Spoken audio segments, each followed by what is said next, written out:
So I guess we can start now. Sharif ji, you're ready, I guess, right? Okay. So welcome students and even professors and professionals who have joined this live masterclass on solar. My name is Avik Mitra and I am the moderator today and also an international mentor for Technical Academy. So a little bit about myself before I start. So I've been in this renewable industry field for the last 6 years, working in India, Middle East, and currently right now I'm in Europe, working for one of the largest software companies across the globe, and also a part of Technical Mentors Group where we teach students not only about renewable but other core sectors thing through our Technical Academy app and a mentor as well. So I've been joined by Mr. Sharif and Mr. Amrit. So Mr. Sharif, a little experience about him. So he is a University of Toronto graduate, mechanical engineering, and for the last 8 years he has been working in the solar industry, working for different organizations in Middle East, and having more than I would say in designing, business development, project management experience. And regarding Amrit, he is like 10 years experienced in designing of solar power plants. He has a portfolio of 2 gigawatt, which is like I would say 2000 megawatt. Those who are in the renewable industry knows how much 2000 megawatt means. It's almost the amount of energy Bangladesh takes from India, like particularly West Bengal. So that's the thing I would say. He has designed 2 gigawatt of energy, solar power plant. So I'll just introduce about Technical a little bit in 2 minutes so that all the new students who have joined, we have our existing students as well as new students who are joining for the live masterclass. What we are actually doing, hum log kya kar rahe hain, what our vision is or plan hai, and then we will go directly to the live masterclass. So I'll just share my screen. Sharif ji, let me know if the screen is visible.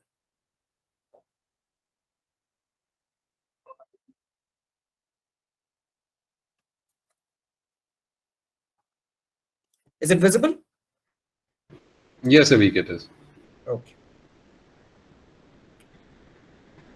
So I guess everyone can see my screen. So here is the word gamify your transition into corporate world. So what is gamify?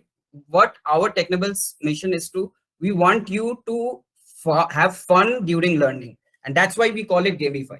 So jitna fun se learn karoge, utna zyada you can apply. And that is the entire, I would say, vision of Technible, where we try to put in live real examples of projects so that you can do hands-on projects so that the transition to your corporate world becomes easier. I'll just go about the industry partners. Since we all are into this core sector, our mentors, you can go through our app also. I would suggest you to download our app, Technical Academy app, which is in the Play Store.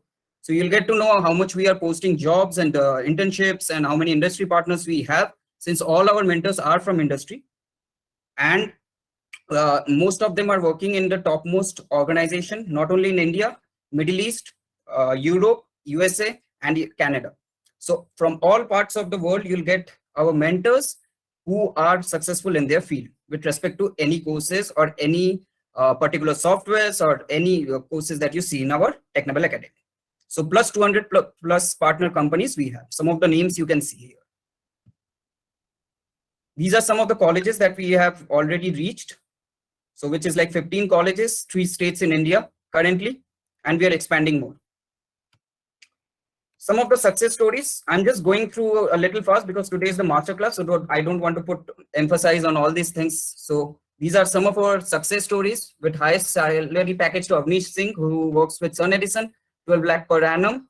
He's an electrical engineer from Noida, graduate. Then you have Shanu Srivastava, civil engineer, 9 LPA. Then you have Aditya Singh, who is actually a MBA graduate, but working also with SolarKit, one of the largest solar structure company in India. So as I told you, all these apps are available. Our app is available on the Play Store, and you will get all the details here with respect to solar energy, automobile and EV, data science, and heavy engineering. And these are some of the courses that you can see. You can have a quick look around it, but we can also discuss at the end of the live master class with your question and answer session.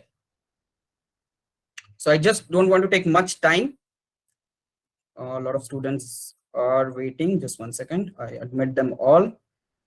And now I will just hand it over to Sharif ji and Amrit. As I told you, Sharif ji is an renewable expert, solar expert, and Amrit also solar expert and designing expert who have been working last 10 years in this renewable industry and solar energy. So over to you, Sharif ji, to all the students. And many of our students know Sharif ji personally because we are already running our solar courses. So they will be very familiar with his way of style of teaching. To you, Sharif ji. Thank you very much, Veek, and good to see everyone in this masterclass. So I think it's a great opportunity for all of you to learn about the two most common softwares that are used in the solar industry. Now, of course, both of them are used for the same thing, but they have a relatively different application in the sense of what stage are they used, in किस stage पे हम कौन सा software use करते हैं उसके बारे में हम आपको बताएंगे. So today's project, or today what we will be demonstrating is that we'll be constructing or we'll be designing a grid connected solar PV system. Grid connected, as you all know, is something that is connected to the local grid. It's a parallel generation source. So grid connected 1 megawatt ground mount system. We'll do that in Helioscope and in PVsyst. A little background, a little overview of the course today. सबसे पहले हम introduction जो अभी बात कर रहे हैं, फिर उसके बाद सिंपल हीलियोस्कोप होगा, फिर PVsyst होगा. Now, what is Helioscope? It is a web-based software, solar simulation software, solar designing software. इसको हम use करते हैं for initial assessments of system capacity. It's a map-based, so उसके ऊपर आप सिस्टम अपना पूरा डिज़ाइन करते हो, आपको कंप्लीट सिमुलेशन देता है, and you do that for the initial stages in making a proposal for a client. So let's say a client comes to you, says, I have this location, I need a solar PV system at this location, so tell me the budget I need to allocate for this project. उसमें आप क्या करोगे? आप हीलियोस्कोप में जाओगे, it's quick and easy. So आप in very little time you'll construct, you'll design a PV system, you'll get the generation report, you'll have the proper inputs for the client, you'll get the reports to the client, और आप उनको एक budgetary offer बता दोगे कि let's say 1 megawatt का system capacity इतने पैसे में आपको almost पड़ेगा. The client then says, okay, ठीक है, it sounds good, I have the budget for it, I would like to invest in it. Now I would like to see some detailed numbers and some actual simulation, like detailed simulation कि मेरे पास actually savings क्या आएंगी, generation किस तरह से होगी, और पूरा system किस तरह से configure होगा. फिर detailed system configuration के लिए आप जाते हो PVsyst के अंदर. Sorry, the headline is a bit messed up here, but this is supposed to be PVsyst. So उसके अंदर क्या होता है कि detailed system capacity analysis होती है. It's more of an industry standard software that we use, PVsyst. It gets you the bankable generation reports. What is bankability? Bankability is something that if you take a report to a bank asking for the financing, so they will need some reliable data to invest into the project. Any investment party will require a detailed, reliable generation report, simulation report. So PVsyst is something that generates that. Different analysis options are available. You can configure the system in great detail, and you can have hourly generation reports as well, and you can create shading analysis and everything in a lot more detail. So ये सब कुछ आपको PVsyst देता है. Okay, so that's a brief introduction. Now we are going to jump right into Helioscope. Let me just present my screen for Helio.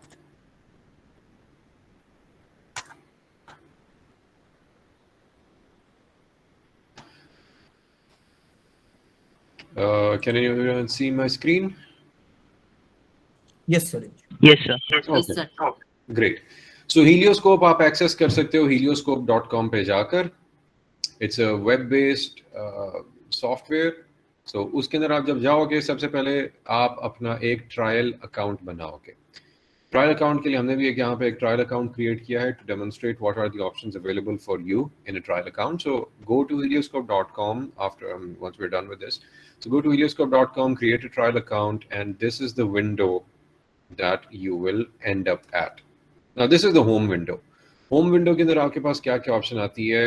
Here in this section on the main page you'll have your recent projects. तो जितने recent projects के ऊपर आपने काम किया हुआ है उनकी एक snapshot आपको मिल जाएगी, एक समरी कि आपके पूरे पोर्टफोलियो के अंदर, पूरे डॉसियर के अंदर कितने प्रोजेक्ट्स पे आपने रिसेंटली काम किया है. राइट हैंड साइड पे आप देख सकते हो ट्रेनिंग, टिप्स एंड ट्रिक्स वगैरह, वो सारा कुछ है. If you need any help, उसके ऊपर आता है हमारा new project, the main tab, जिसके ऊपर हम कोई भी नया प्रोजेक्ट बनाते हैं. फिर आप देखते हो लाइब्रेरीज एंड डॉक्यूमेंटेशन.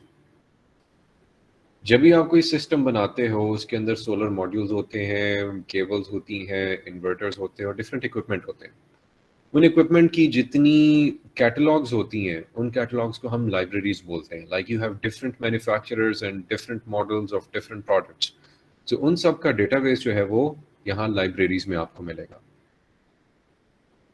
उसके बाद आप अपने अकाउंट में जा सकते हो. अकाउंट में जाके आप प्रेफरेंसेस सेटअप कर सकते हो. जब आप अकाउंट पे क्लिक करोगे आप प्रेफरेंसेस पे आ जाओगे. प्रेफरेंसेस पे आप यूनिट्स सिलेक्ट कर सकते हो. उसके बाद डिज़ाइन रेंडर्स के अंदर आप जाओगे. Design renders is what sort of information is displayed when you are designing the system. उसके अंदर आप सब चेक मार्क्स को चेक कर दोगे, सब बॉक्सेस को चेक कर दोगे. Update the profile and go back into home. ठीक है. अब अगर हम होम में आते हैं, सबसे पहले हम क्लिक करेंगे न्यू प्रोजेक्ट के ऊपर. जैसे ही हम न्यू प्रोजेक्ट के ऊपर क्लिक करते हैं तो एक विंडो पॉपअप होती है जिसके अंदर आप प्रोजेक्ट की प्रिलिमिनरी डिटेल्स एंटर करोगे. सो प्रोजेक्ट नेम सबसे पहले आप एंटर करोगे. Our project name will be 1 megawatt PV ground mount system. ठीक है. This will be, let's say, for our project. और client अगर मैं लिख देता हूँ, that depends on how you are organizing your projects. Client मेरा ABC है. Or I can put the client name in the front as well, let's say. जरूरी नहीं है, but उसके ऊपर है कि जिस तरह से आप अपना projects को organize कर रहे हो.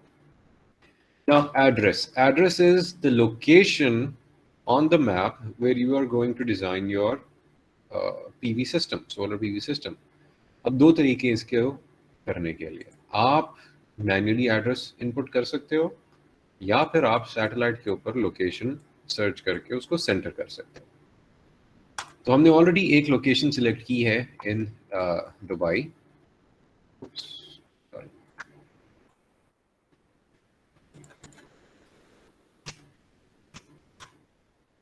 ऑलरेडी हमने एक लोकेशन सिलेक्ट करके रखी है. दुबई में सबसे बड़ा सोलर पीवी प्लांट है अल मखतूम पार्क. तो उसके पास में हम लोग एक ग्राउंड माउंट सिस्टम लगाएंगे. Now as soon as I enter the coordinates, the longitude and the latitude, I am taken to this location over here on the map. अगर मैं इसको फुल स्क्रीन करता हूँ सो आई कैन सी मैं exactly कहाँ पे करके हूँ. सो this is where the coordinates take me. Now this is the solar PV plant that we are looking at, the ones that is already constructed. On the right hand side you can see a solar thermal plant. जिसको याद है solar course वालों के लिए specifically जो हमने discuss किया था, sunlight gets reflected onto a tower. So ये वो है और उसके साथ में सारा ग्राउंड माउंटेड सिस्टम है. अब इसमें आप देख सकते हो कि स्क्रीन के सेंटर में आपको एक क्रॉस एयर नजर आ रहा होगा, एक छोटा सा प्लस साइन नजर आ रहा होगा. Plus sign is the centre of the map where you are planning to construct the system. So let's say यहाँ पे मैं जूम इन करता हूँ. स्क्रॉल से आप जूम इन कर सकते हो, जूम आउट कर सकते हो. सो लेट्स जस्ट से कि this is somewhere where I would like to install my system और construct my system. So let's take this location.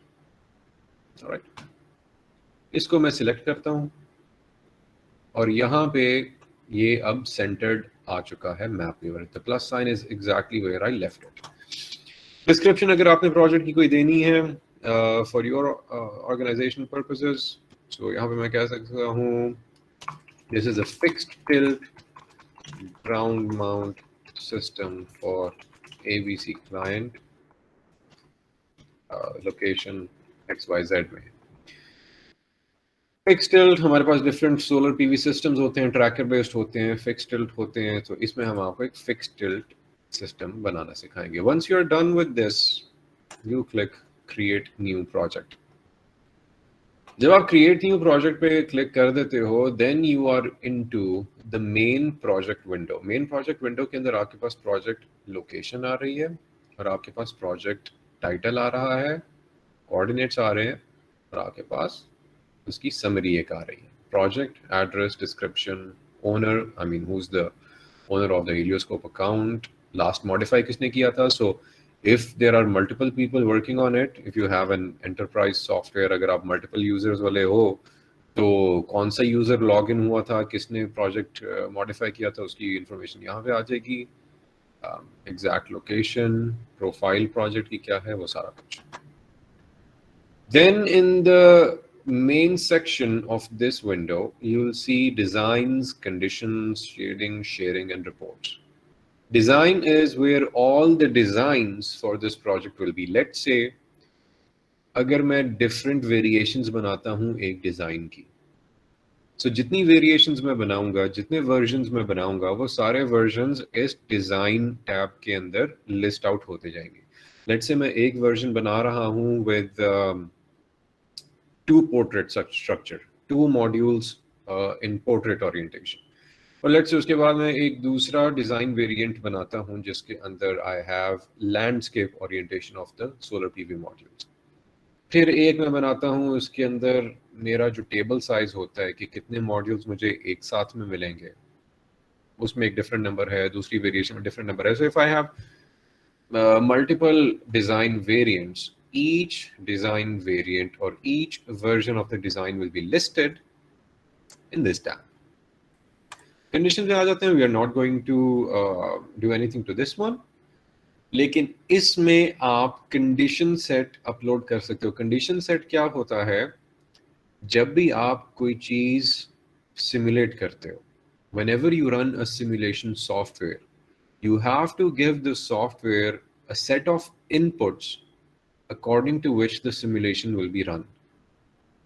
Solar PV system को जब आप सिमुलेट करते हो तो आपको भी कंडीशंस देनी पड़ती हैं. प्राइमरीली इसके अंदर कंडीशंस कौन सी होती हैं, आप उसके अंदर लॉसेस डिफरेंट टाइप्स के होते हैं. सॉइलिंग लॉसेस होते हैं, टेम्परेचर लॉसेस होते हैं, डिफरेंट चीज़ें होती हैं, वो आप इसके अंदर इनपुट कर सकते हो. शेडिंग प्रोफाइल्स क्या होती हैं, आसपास के हॉराइजन का शेडिंग किस तरह का है, वो आप इनपुट कर सकते हो. फिर वेदर डेटा, कितनी इरेडियंस आ रही है, कितनी इरेडिएशन आ रही है, सोलर इंटेंसिटी कितनी है, वो सारा कुछ आप इनपुट कर सकते हो. सो वो that all is called the condition set. In this case, we are not going to do anything to this. We are going to use the default set of conditions. Weather data set जो हम यहाँ पे use करेंगे, that is meteor norm. Meteor norm is synthetic data, so different weather stations के बीच में extrapolated data use होता है. Within a 10 kilometer grid यहाँ पे हम use कर रहे हैं, तो that is your weather data set for this condition set. Shading में जब हम आते हैं, अभी हमने होराइजन प्रोफाइल्स की बात की. This is something that we are not gonna get into right now. This is more of an advanced thing, but anything that is on the horizon, mountains और फार फील्ड शेड जिसको हम बोलते हैं, how the horizon line is affecting the location at that point, horizon profile आप उसके अंदर upload कर सकते हो. Then the main sharing is not of particular concern, but it's just about how do you share the reports. Then in reports, you will be generating the actual simulated data. वो हम आपको simulate करके बताएंगे कि report कैसे generate होती है Helioscope की, जिसको आप आगे share कर सकते हो. So let's get into the design tab. Let's create new description. I'm just going to call it design 1. Clone design you are going to leave as it is. अगर मेरे पास ऑलरेडी कोई ना कोई वेरिएंट होता design का, तो मैं उसकी एक कॉपी बना सकता था क्लोन करके उसकी एक कॉपी को मैं फर्दर मॉडिफाई कर सकता था, so that I don't have to create everything from scratch. Rather I can take a previous version of the design, do some modifications to it and save it as a new version of the design. तो ये उसके लिए है. So we are going to go ahead and create it. Right side पे आप देख सकते हो ग्रीन में ये एक पॉपअप बॉक्स आता है कि करंट स्टेटस क्या है, एंड दैट डिसअपीयर्स. ऑलराइट, अब हम आते हैं मेन डिजाइन विंडो के अंदर. मेन डिजाइन विंडो में आप क्या देख सकते हो, there is a top ribbon HelioScope. आपका वो जा रहा है वेबसाइट पे, आपको ले जाएगा. होम बटन है, save and exit design revision कौन कौन सी हैं, हु इज द यूजर. फिर आपके पास पूरी स्क्रीन पे आपका मैप आ रहा है. बॉटम राइट पे आप देखो, सो नॉर्थ का इंडिकेशन आ रहा है, where the north side is. Top ribbon के अंडर में आप देखोगे, सो रीसेंटर व्यू की ऑप्शन है, will show you what that is. Map है, एसएलडी है, जूम इन जूम आउट है, and the main section is on the top left. This is your design 1. इसको आप रीनेम भी कर सकते हो, यहाँ से एडिट कर सकते हो. Go into preferences. What are these preferences? These are how you would like things to appear in the design window. Designer preferences में क्या है? Field segment dimensions, keep out dimensions, we are going to keep them checked. Label size, जो dimensions के label हमें नजर आएंगे, हम उसके sizes को adjust कर सकते हैं. AC interconnect voltage under design preferences. This is where you will be connecting, at what voltage level will you be connecting your solar PV system. So हम लोग इसको मीडियम वोल्टेज पे कनेक्ट करेंगे, हम इसको 11 kV पे कनेक्ट करेंगे. So हम यहाँ पे इसको लेते हैं मीडियम वोल्टेज 11 kV का कनेक्शन. यहाँ पे हम इसको इंटरकनेक्ट करेंगे. ड्रॉप डाउन मेन्यू होता है. Just let me know, Avik, if you can see the drop down menu. Drop down menu, yes. You can see it, right? Okay, हम इसको मीडियम वोल्टेज 11 kV पे कनेक्ट करेंगे. This is where we'll be having our point of connection. Sorry, Avik. Sorry, Saripji, it's not visible. Not visible? No, it's not visible. Okay, no issues. तो ये इसका कोई glitch है जो drop down menus नहीं दिखाता है प्रेफरेंसेस के अंदर. बट इसको जब आप क्लिक करोगे तो आपके पास डिफरेंट वोल्टेज लेवल्स आएंगे. इसके हम आपको स्क्रीनशॉट भी शेयर कर देंगे मास्टर क्लास वाले ग्रुप के अंदर कि स्क्रीनशॉट किस तरह की लगती है. So with in this you select the appropriate voltage level at which you will be connecting this system. तो हम इसको 11 kV medium voltage पे connect करेंगे. Save preferences and you're done with that. All right. Now you have 4 different tabs: mechanical, keep outs, electrical and advanced. ये सारी position हुई हुई है एक sequence से. The first is mechanical. Mechanical will tell you, or in mechanical you will be designing your complete solar PV array. किस तरह से मॉड्यूल्स लगे होंगे, उसका फिजिकल लाइक मैकेनिकल डायमेंशंस वगैरह क्या सारा कुछ होगा, यहाँ पे आप उसको मैकेनिकली सब कुछ को डिजाइन करोगे. As soon as you click on mechanical, you are shown a window or a section that is called the field segment. अब field segment क्या होता है? It is a section which you draw onto the map, जिसके ऊपर helioscope modules को डाल देता है. Alright, this is a section. This is a boundary that is given to me. In this boundary, I will insert all the solar modules. एक design में multiple field segments भी हो सकते हैं. So let's say अगर मेरे पास कोई industrial location है, उसके multiple roofs हैं, तो different roofs will be different field segments. Or even if in one plot, in a one ground mounted system, I have the plot divided, so each division can be a different field segment. We will demonstrate it in a second. So field segment cast shadows, we are going to keep it unmarked right now, or you can keep it marked, that's fine. That tells you that when you create a field segment, the field segment shadow cast karega ya nahi karega. This is more important when you are designing a residential system or a commercial industrial system. And ground mounted system is not much of a concern. But let's go ahead and add a field segment. In the summary of the field segment, यहाँ पे आपको modules नजर आ रहे होंगे, total number of modules, how many solar modules we have in the design, and what is the total kilowatt peak capacity, the rated capacity at standard test conditions. Let's go ahead, add a field segment. So create a new field segment. Area आपके पास आ रहा है, modules, nameplate, everything. अब आप देखोगे कि cursor के point पे एक ग्रीन सा सर्कल आ रहा है. This is your first starting point, जहां पे आप फर्स्ट बाउंड्री का कॉर्नर बनाओगे. Let's say I have a rectangular plot. So the first point that I click starts my field segment. अब जैसे जैसे मैं लाइन को इंक्रीज करता जाता हूं, you can see that the dimension is increasing. Meters के अंदर डायमेंशन इज इंक्रीजिंग. अब line can go all over the place, but if I hold down shift, the line can go down in at 90 degrees in a straight line. Then अगर मैं इसको change करता हूं तो ये 45 डिग्रीज के angle के ऊपर ये शिफ्ट करके चेंज हो सकते हैं. एवरी 45 डिग्रीज के एंगल पे ये स्नैप करेगी. So I need to go vertically straight down. यहाँ पे मैं आ जाता हूं तो मैं अपना second point, while still holding shift, if I need a straight line, I will click the second point. अब मेरे पास एक लाइन प्लॉट की आ गई है, which is 66.5 metres let's say. अब मुझे साइड पे जाना है. If I click and drag, तो मैं पैन कर सकता हूं विंडो पे. Clicking and dragging will cause you to pan. Okay. Now I can go ahead on the side. Let's say I hold down shift. I go at 90 degrees to the first line.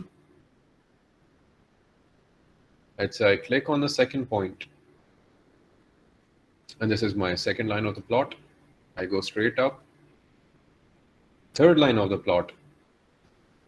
And now I'm going to go back to the first point, and I can see that the perimeter has turned green. That shows me that I've closed the loop.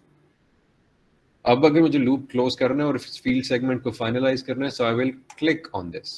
As soon as I click on this, my field segment is complete. Dimensions of the plot are given, or the field segment are given, and I can see that it has been filled up with solar modules. Now, this is not the way I want my modules to be. I have my own configuration that I need to input. But let's take a look onto what has happened on the left hand side. यहाँ पे मुझे बता रहा है field segment. So right now I'm into this particular field segment जो मैंने अभी design किया है. इसके अंदर मेरे पास 1280 सोलर मॉड्यूल्स हैं. मेरे पास टोटल कैपेसिटी 441.6 किलोवाट पीक आ रही है. एरिया इतना है इसका. Description of the field segment. यहाँ पे I can do one more thing. So let's say we need a 1 megawatt plant. अब मेरे पास almost ये आधी capacity है. This is less than half of the capacity that I'm looking for. 1 megawatt would mean almost 1000 kilowatt peak. So what I want to demonstrate over here is that when you have designed the field segment, you can still go ahead and edit it. So I click on the field segment, I click on this arrow, I click on this node, and I can change its dimension. I can click and drag. जैसे जैसे मैं इसको click and drag करता जाऊंगा, अब मैं इसको जैसे node को drag कर रहा हूँ, मुझे इसको अगर straight line में drag करना, I'll hold down shift and I can drag it forward. ठीक है. उसके बाद अगर मुझे इसका area further down increase करना है, I'll hold down the node over here, hold down shift, go in a straight line, और मैं इसको change कर सकता हूँ field segment के size को. Okay. So my field segment changes accordingly. Now, अब अगर आप साइड पे देखते हो, so the number of modules has become 3300 something. Total system capacity आ रही है 1100 something. But I don't want to go until that. I want my maximum system size to be, let's say, 1100 kilowatts. So I go to set maximum kilowatt peak. ठीक है. और उसके अंदर इसको max size को मैं करता हूँ 1100 kilowatts. तो अब although I have more area in the field segment, only enough number of modules are put in so that I can get the maximum kilowatt peak which I have set over here. अब यहाँ पे आपको area भी बता रहा है कि field segment का एरिया कितना है और कितने एरिया पे ये आपका 1100 किलोवाट पीक आ रहा है. So this is another quick estimation जो क्लाइंट मांगते हैं कि भाई मुझे कितना एरिया चाहिए होगा 1 मेगावाट इंस्टॉल करने के लिए ग्राउंड माउंट पे. तो आप इमीडिएटली यहाँ पे हीलियोस्कोप से बता सकते हो. Description, if you want to change the name of the field segment, you can go ahead and do it.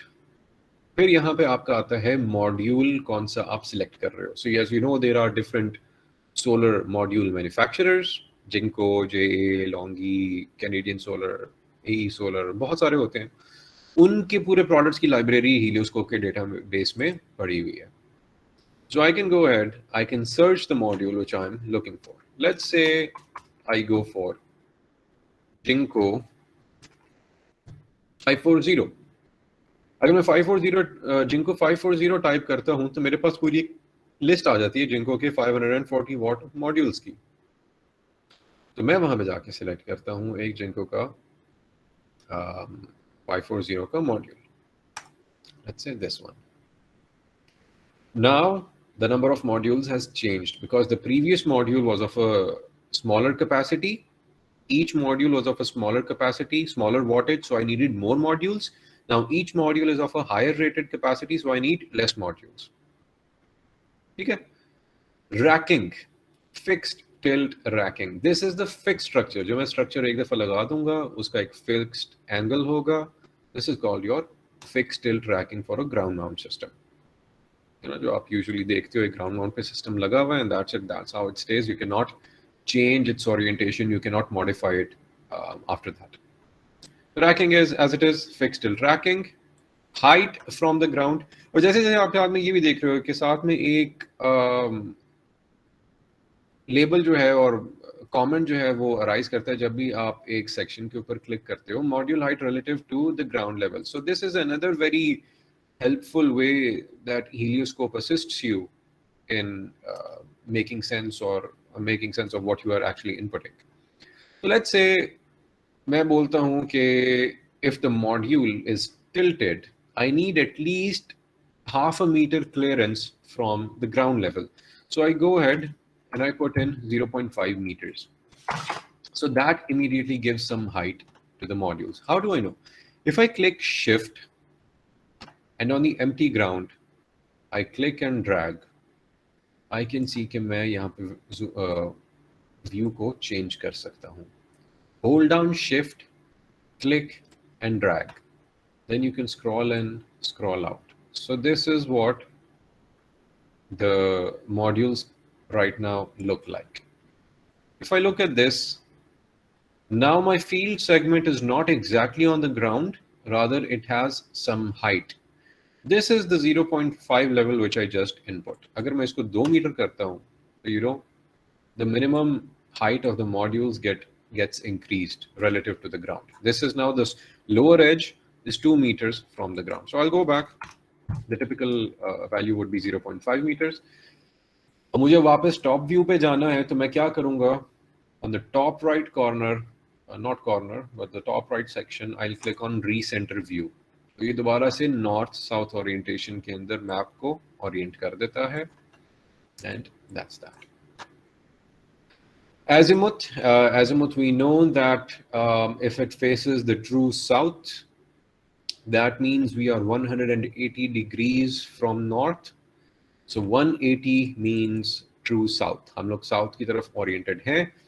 For a ground mount, the ideal location is towards the south to maximize the generation. So you keep it at 180 degrees towards the south for the northern hemisphere. Tilt. हम जानते हैं कि solar modules के लिए जो tilt होता है, that is roughly equivalent to the latitude that you are on. Latitude is your position on the map. अब हमने यहाँ पे देखा था कि हमने जो लैटिट्यूड इनपुट किया था दैट वाज अराउंड 22-23 डिग्रीज. सो यहाँ पे मैं बोलता हूँ let's say I will install a 20 degree tilt system. Just to demonstrate, if I change the tilt, you can see how the module tilt changes. Let's say this is a 2-degree tilt. This is a 10-degree tilt, or this is a 20-degree tilt. So यहाँ पे 20-degree tilt मैं लेता हूँ, and that's the tilt of the system. Frame size. Frame क्या होता है? It is called a table as well. एक section के अंदर, एक स्ट्रक्चरल सेक्शन के अंदर कितने मॉड्यूल्स होंगे? Okay, the structure is not continuous. It gets to you in different configuration. So एक स्ट्रक्चरल एलिमेंट के अंदर या एक स्ट्रक्चरल सेक्शन के अंदर कितने मॉड्यूल्स होंगे, वो मैं यहाँ पे डिसाइड कर सकता हूँ. Let's say frame size is 2 modules up, so 2 modules, 2 rows, 1 up, 1 down, and wide is, let's say, 20. So 2 modules, 2 rows, and 20 modules sideways, or 20 modules के columns. Default orientation is landscape horizontal, जो कि आप देख सकते हो ये भी horizontal formation के अंदर है. इसको मैं अगर portrait में click करता हूँ तो ये portrait orientation में हो जाएंगे. Now usually if you have like 2 modules in a ground mount system, they are in portrait orientation. If you want to go for a landscape orientation, they are usually about 4 or 5. Roughly about like 4 modules in landscape orientation. वो आपको पता चलेगा जब आप structure के बारे में भी पढ़ोगे. ये structure affects how many modules you can place vertically or how many modules you can place horizontally. Now, the next section I would like to have a look at is the frame spacing. अभी हमने बात की थी कि एक frame क्या होता है. एक फ्रेम होता है एक structural element. One frame is one structure element. How many modules it will have in rows and how many modules it will have in columns. So rows and columns, up and down and left and right. अभी आप देख सकते हो कि even though मैंने 2 modules up और 20 modules wide select किया है, लेकिन it is still giving me a continuous row. Actually, it should be giving me a sections of 40 modules each. So 2 modules up and down and 20 modules from left to right. So मेरे पास 40 modules का एक section होना चाहिए, but मैं देखता हूँ कि it is much more than 40. So frame spacing, 2 structural elements जो हमने भी frame की बात की, उनके अंदर spacing हमको कितनी रखनी है? Typically it will be about 1 meter. अब जैसे मैं 1 meter पे click करता हूँ, now you can see that the structure has split up. Now it is more clearly 2 up, 20 wide. So now you can see there are 20 modules from left to right and 2 modules up and down in portrait orientation. So that's how my structure is now divided. ठीक है, recenter view करता हूँ. Row spacing. What is row spacing? यहाँ पे आप structural elements देख सकते हो सारे. Row spacing is the distance between 2 consecutive structure elements north to south. ऊपर नीचे वाले 2 elements के बीच में कितना space है, that is called the inter-row spacing. जो आप sideways में देख रहे हो, that is the frame spacing. जो आप vertically देख रहे हो structure elements में, that is the inter-row spacing. Why is inter-row spacing important? Because I don't want the front frame casting a shadow or casting a shade on the frame behind it. क्योंकि जैसे हमने sun angles की बात की थी कि in the winter season or during early morning or late evening, the sun is lower into the sky. Especially in the winter months, the sun is much lower in the sky. So, the sun being lower in the sky, it will cast a shadow backwards. So backwards मुझे इतना space चाहिए between the ending of one row and the beginning of the next, so that the shade does not affect the rows. So inter-row spacing को select करने के लिए there are different criteria: span, rise, ground coverage ratio, and time of the day. We are going to learn about time of the day. So मैं time of the day पे click करता हूँ.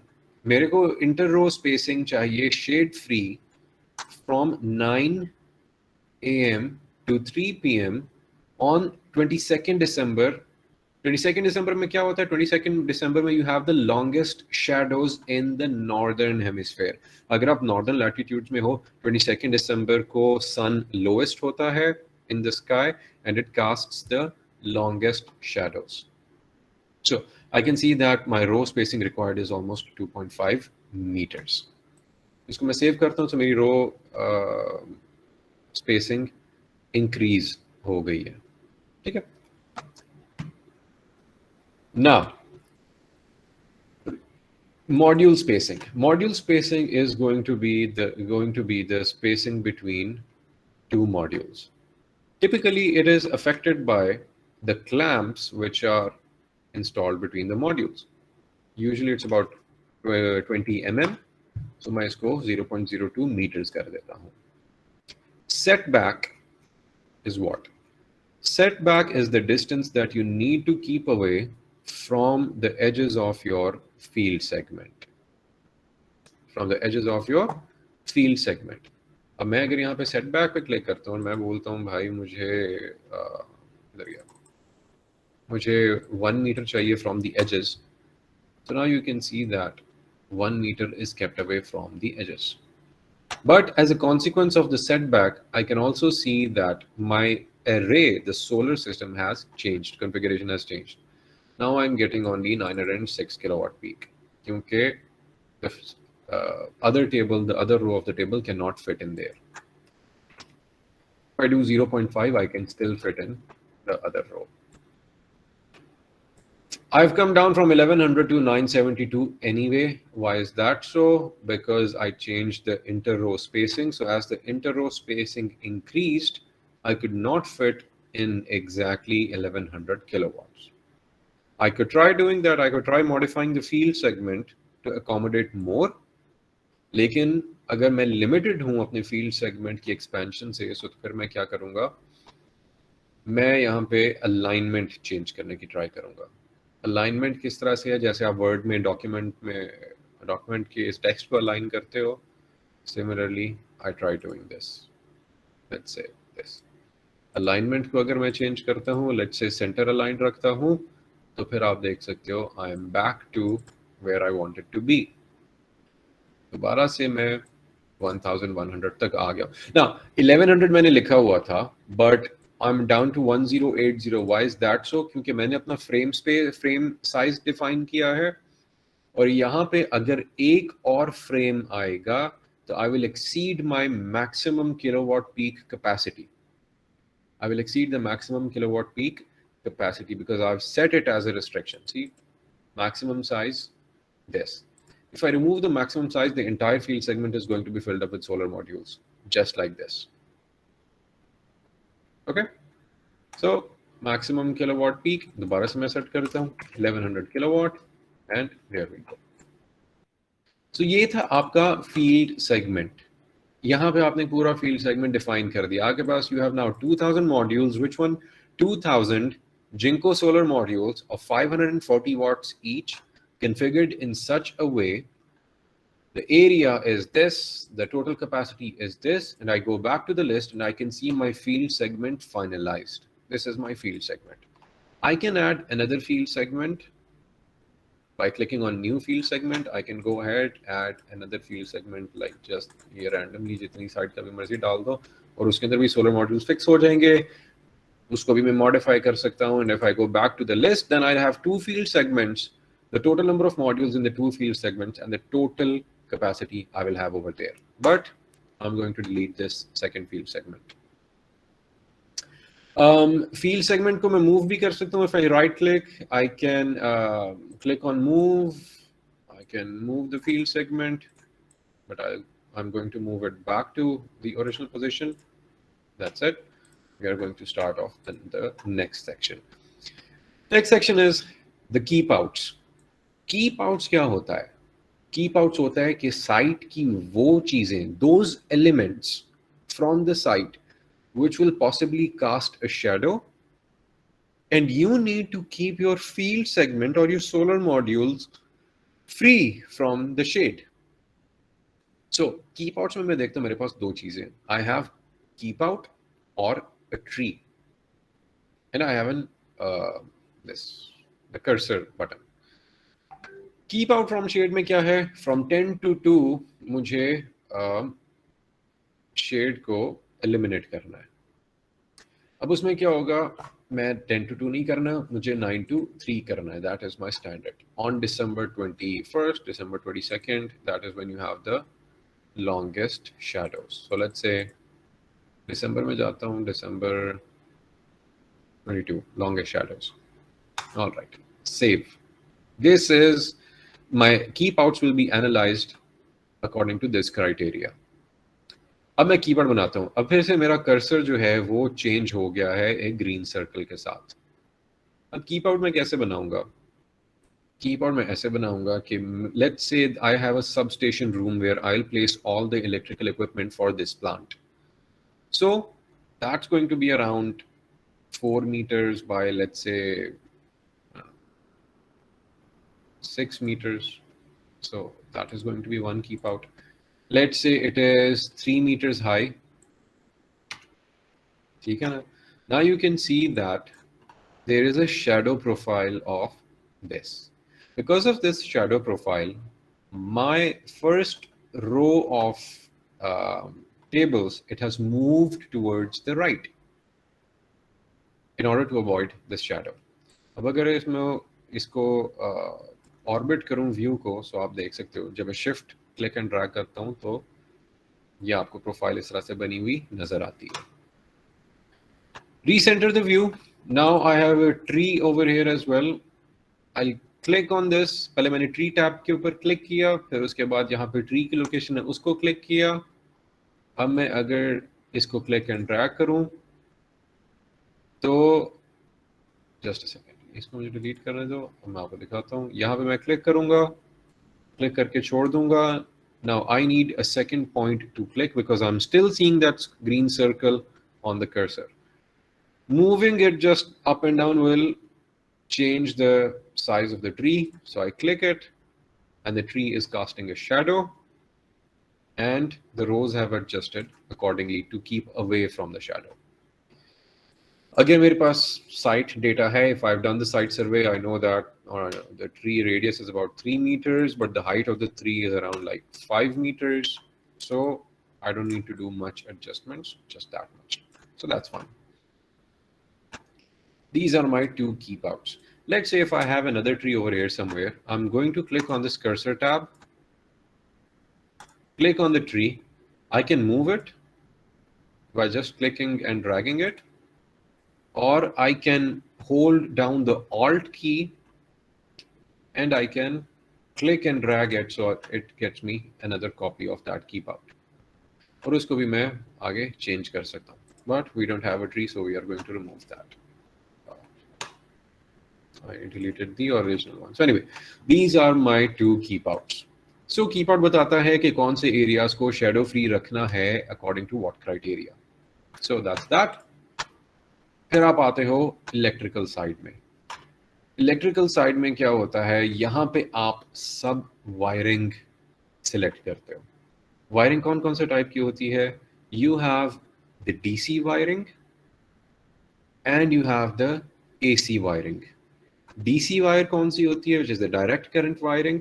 Direct current wiring कहाँ पे exist करती है? It exist between the module to module connections and the string connection. So a number of modules in series is called a string, and the modules within the string are connected by the DC cables, and from one string you will have one positive output and one negative output. Okay, so that is a string. अब यहाँ पे आप देख सकते हो कि let's say if I zoom in over here, I can see these lines. What are these lines? These lines are telling me how the string is connected. How the string is connected. उसके बाद आप कुछ और ये AC/DC वाले circles देख सकते हो. What are these? These are the inverters. The inverters convert the DC power from the solar modules or the solar strings into the AC power. This is the default mess up that the software has given you, because abhi criteria koi define nahi hua hua hai. Once we define the criteria, things will change. But if I click on the AC DC circle, if I click on the inverter icon, I can see what modules are connected in a string, or what modules are connected for this particular inverter. For this particular inverter, how many modules are connected in here? अगर मैं दूसरे वाले पे click करता हूँ, I can see what modules are connected to this, so on and so forth. अब हम आते हैं वायरिंग जोन्स के अंदर. What are the wiring zones? Wiring zones are, now, an important statement. Wiring zones are the number of field segments that are wired together. Number of field segments that are wired together. Okay. अगर मैं wiring zone की tab पे click करूंगा यहाँ पे, if I go to back, then I have this wiring zone and I can see that my field segment is part of this wiring zone. If I have another field segment over here और मैं उसको इसी wiring zone में include करना चाहता हूँ, so then under this wiring zone I will have the field segment 2 as well. और if I want to wire the second field segment separately, तो फिर वो उसका एक separate wiring zone create हो सकता है. उसको मैं new करके नया wiring zone create कर सकता हूँ. So I can go back into the wiring zone. I can see right now the DC nameplate is 1080 kilowatt peak, जो मेरे field segment से आई थी. AC nameplate is 866.2 kilowatt peak. DC AC ratio, another important parameter in solar PV system designing. हम लोग अभी solar lesson में पहुंचे हैं वहां तक के the rated capacity is the kilowatt peak, जो स्टैंडर्ड टेस्ट कंडीशंस में आपको मिलती है. But there are actually going to be losses. So losses की वजह से इन्वर्टर्स, अगर आपके पास 1 मेगावाट के हैं या 1000 किलोवाट के हैं, आप उससे थोड़ा सा हायर DC capacity inverters के साथ connect कर सकते हो. Typically, the inverter manufacturers tell you that you can connect about 10 to 20-25% greater than the inverter capacity on the DC side. So अगर inverter आपका 10 kilowatts का है, आप उसके साथ 13 kilowatts का या 12 kilowatts का solar array connect कर सकते हो. Okay, so that is the DC AC ratio. Total capacity in DC divided by total capacity of the inverter AC, and that gives you the DC AC ratio. तो DC nameplate है, AC nameplate है, wiring zone के अंदर आप DC wiring कर सकते हो. AC पे क्लिक करोगे तो AC wiring zone हो जाएगा. Description, leave it as it is. Inverter, I will select ABB, which is now Fimer. मैं inverter select करूंगा 100 kilowatts का. So once I click on it, I can see a drop down menu. हो सकता है आप लोगों को visible ना होगा. अगर visible नहीं है तो you will know that there is a list of inverter that pops down. So Fimer 100, I will select this one, PVS 100 transformerless. जैसे ही मैंने उसके ऊपर कनेक्ट किया, उसके ऊपर क्लिक किया, so now I have 9 inverters. I've got 9 inverters. Inverter count यहाँ पे आ गया है. इन्वर्टर काउंट कैसे सिलेक्ट होता है कि इन्वर्टर के इनपुट्स कितने होंगे, वो सारा कुछ सॉफ्टवेयर को ऑलरेडी पता है. उसको ये भी पता है कि स्ट्रिंग किस तरह से कनेक्टेड है, कितने स्ट्रिंग्स का इनपुट है इन्वर्टर के अंदर, हमारा स्ट्रिंग साइज कितना होगा सिस्टम के अंदर, और वो सारी कैलकुलेशन ऑटोमेटिकली करके बता देगा. This is the number of inverters that you will need. So each inverter is 100 kilowatt. So now I can see that each inverter is connecting a lot more modules than before. Because previously I had an inverter which was of a smaller capacity, so I needed more inverters. Now, the inverters have changed. These inverters can be mounted on the back of the structure or adjacent to the structure. So, मैं इनको सबको centered कर देता हूँ to show that they are in the middle of the field segment. It looks neat, and typically that's how you can do it as well on site. तो ये आ गया आपका inverters. Number of inverters 9. Inverter count को मैं manually भी select कर सकता हूं, but I am gonna leave it to Helioscope. उसके बाद stringing is how the modules are stringed together. Target range is 10 to 19 modules in a string. I can set this manually if I have the detail. I can have a look at showing the details. Stringing along the racking, strings की जो cable है, जो DC cable है, उसको भी मैं select कर सकता हूँ. Now stringing is along the racking, which means I'm going left to right on the modules. अगर मैं इसको up and down करता हूँ, so now the modules are connected up and down with each other. So that depends on you. आप इसको along the racking भी रख सकते हो, up and down भी रख सकते हो. So let's keep it up and down. Let's say string की केवल आप कौन सी select करोगे? Once you click on the drop down menu, you can see that there will be a number of cable options available. मैं select करूंगा 6 mm square copper cable, the typical industry standard. उसके साथ में मुझे एक percentage वाला number नजर आ रहा है 0.7%. That is the percentage loss. That is the power loss in percentage value. I would require it to be less than 1% on the DC side. So 0.7%, okay, acceptable. Let's say यहाँ पे मैंने stringing भी select कर ली अपनी और string cable भी select कर ली, and I'm done with the DC side of the system. That's that. अब हम आते हैं AC configuration के ऊपर. AC configuration के ऊपर जब हम आते हैं, so अब हम यहाँ पे क्या चेक करेंगे? Here all the outputs of the inverter. So inverter के इनपुट तक डीसी केबल होती है, इन्वर्टर डीसी को एसी में कन्वर्ट करता है, और फिर इन्वर्टर का आउटपुट जो होता है that is an AC output. So N AC cable comes out from the inverter and goes to your point of connection. Point of connection is where you are connecting your solar PV system to the grid. So DC from the solar strings goes into the DC input of the inverter. Inverter converts DC into AC.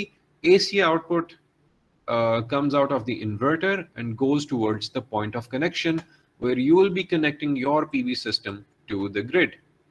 So AC part में अगर मैं आता हूँ, अब मैं add AC configuration करता हूँ. AC configuration करता हूँ तो मेरे पास एक आइकॉन आ जाता है, ये मैप की पेन वाला. This is my point of connection. इस रूम के अंदर तो मेरा पॉइंट ऑफ कनेक्शन नहीं है. Let's say point of connection is somewhere over here. Somewhere over here a substation exists, जहां पे मैं पूरे का पूरा सिस्टम लगाने लगा हूं. वहां पे सारा सिस्टम कनेक्ट होगा. So right now it shows me that an orange line is going from each inverter. So each AC output from an inverter is going and getting connected right into the point of connection. But this is not how it happens. I need to combine output from the AC inverters in a device or in a panel that you call the ACCB, the AC combiner box. So यहाँ पे मैं click करता हूँ add AC panels. अब मैं जैसे ही add AC panels करता हूँ, मेरे पास दो और आइकॉन्स आ जाते हैं. ये एक स्क्वायर वाला ये आ गया, एक रेक्टेंगल वाला ये आ गया. इनको मैं क्लिक एंड ड्रैग करता हूँ. यहाँ पे जैसे मैं इसको क्लिक एंड ड्रैग करूंगा तो इसकी वायरिंग की लेंथ जो है वो सॉफ्टवेयर अज्यूम करेगा, वो चेंज होगी. So I can see I have two ACCBs और the AC panels. One AC panel अगर मैं उसके ऊपर क्लिक करके रखता हूं, उसके ऊपर इतना सिस्टम कनेक्टेड है जो हाईलाइटेड है आपका. उसके ऊपर 1 2 3 4 5 इन्वर्टर्स कनेक्टेड हैं. और दूसरे AC को मैं अगर चेक करता हूं AC पैनल को, तो उसके ऊपर 1 2 3 4 5 सॉरी 1 2 3 4 4 इन्वर्टर्स उसके ऊपर कनेक्टेड हैं. ठीक है. This is the room in which I am going to place my electrical equipment. So AC boxes को मैं यहाँ पे रखता हूँ, ACCB पैनल्स को. अब यहाँ पे मैं AC पैनल इनपुट्स को सिलेक्ट करता हूँ. मेरे पास 9 आई हैव 9 इन्वर्टर्स.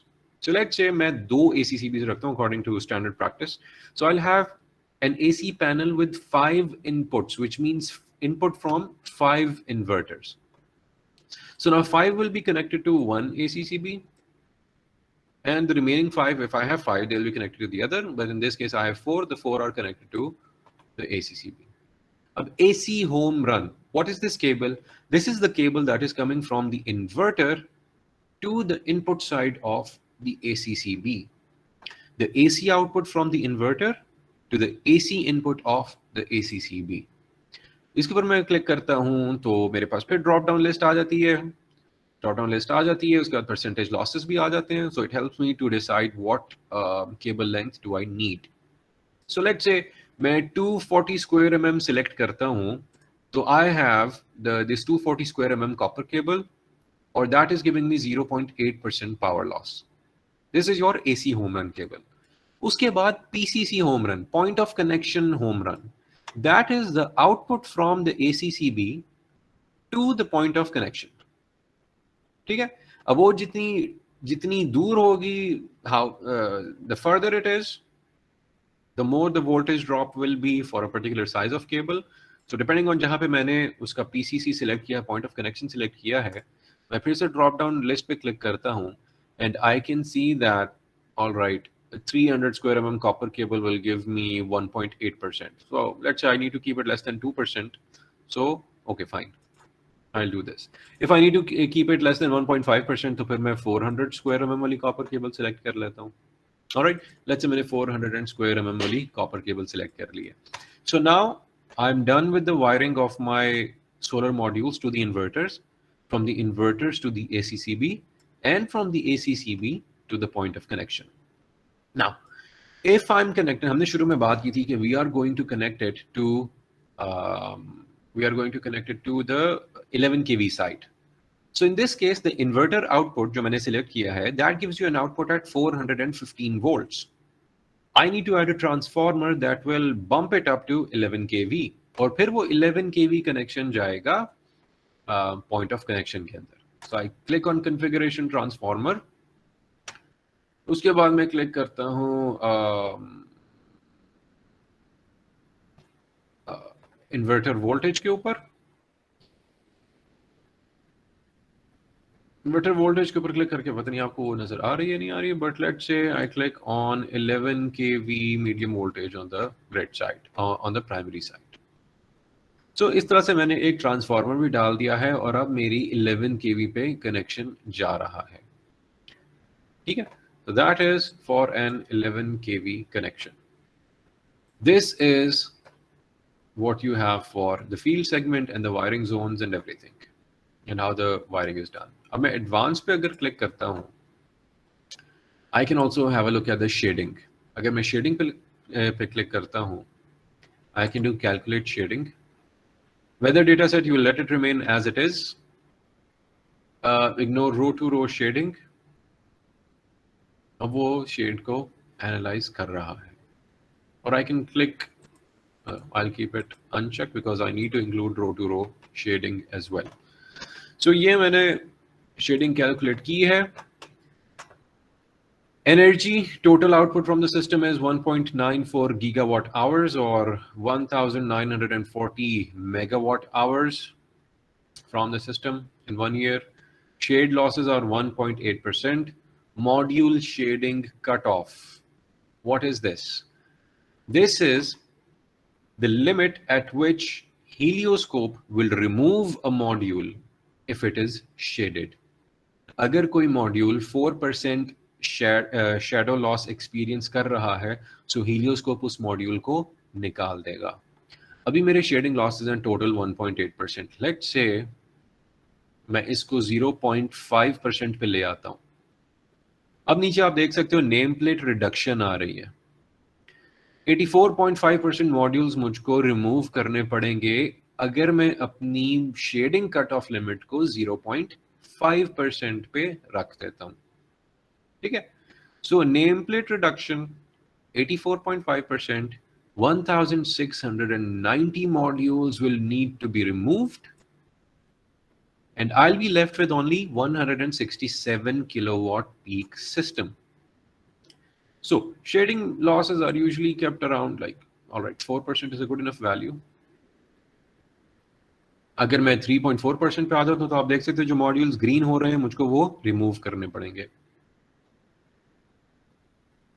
अगर मैं इसको 4% पे रखता हूं, my system is as it is. Let's say for the sake of it, मैं इसको 3.4% पे कनेक्ट करता हूँ, तो 3.4% पे सेट करता हूँ, तो यहाँ पे आप देख सकते हो the green modules will have to be removed. अगर मैं रिमूव 29 शेडेड मॉड्यूल्स पे क्लिक करूंगा तो वो वहां से डिलीट हो जाएंगे. डन. लेकिन I don't want to do that. I will click on over here, I will click on back. मैं बैक करता हूँ, so that is the undo button. ठीक है, यहाँ से आप शेडिंग भी एनालाइज कर सकते हो. Once you have configured the system, you can go into SLD as well. और यहाँ पे आपको SLD भी नजर आ जाएगी कि किस तरह से सारा सिस्टम कनेक्टेड है. Starting from the modules on the left hand side, you can see that 19 modules and 18 module strings are there. Each is going into an inverter. From the inverter, it is going into an AC panel. यहाँ पे हमारा 5 circuit AC panel था, यहाँ पे 4 circuit AC panel था, क्योंकि यहाँ पे 5 inverter connected है, यहाँ पे 4 inverter connected है. Then it goes into the interconnection and into the grid. Service panel है, AC disconnect है, वो सारा कुछ. यहाँ पे आप इसको as a drawing format, AutoCAD drawing भी आप इसको export कर सकते हो if you want to share it with the client, the general schematic of the solar PV system. Let's go back to it. We are done with designing our 1 megawatt system. I will save and exit. Save and exit मैं करूंगा तो उसके बाद मैं देखता हूं कि design 1 is done. Total name plate is 1.08 megawatts. Now the next thing is to generate a report. Report जब मैं जनरेट करता हूं तो यहां पे मैं इसको करता हूं simulate. Once the system is designed, I simulate the system. Condition set utilize करता है, डिजाइन इनपुट एनालाइज करता है, and now it will generate a report.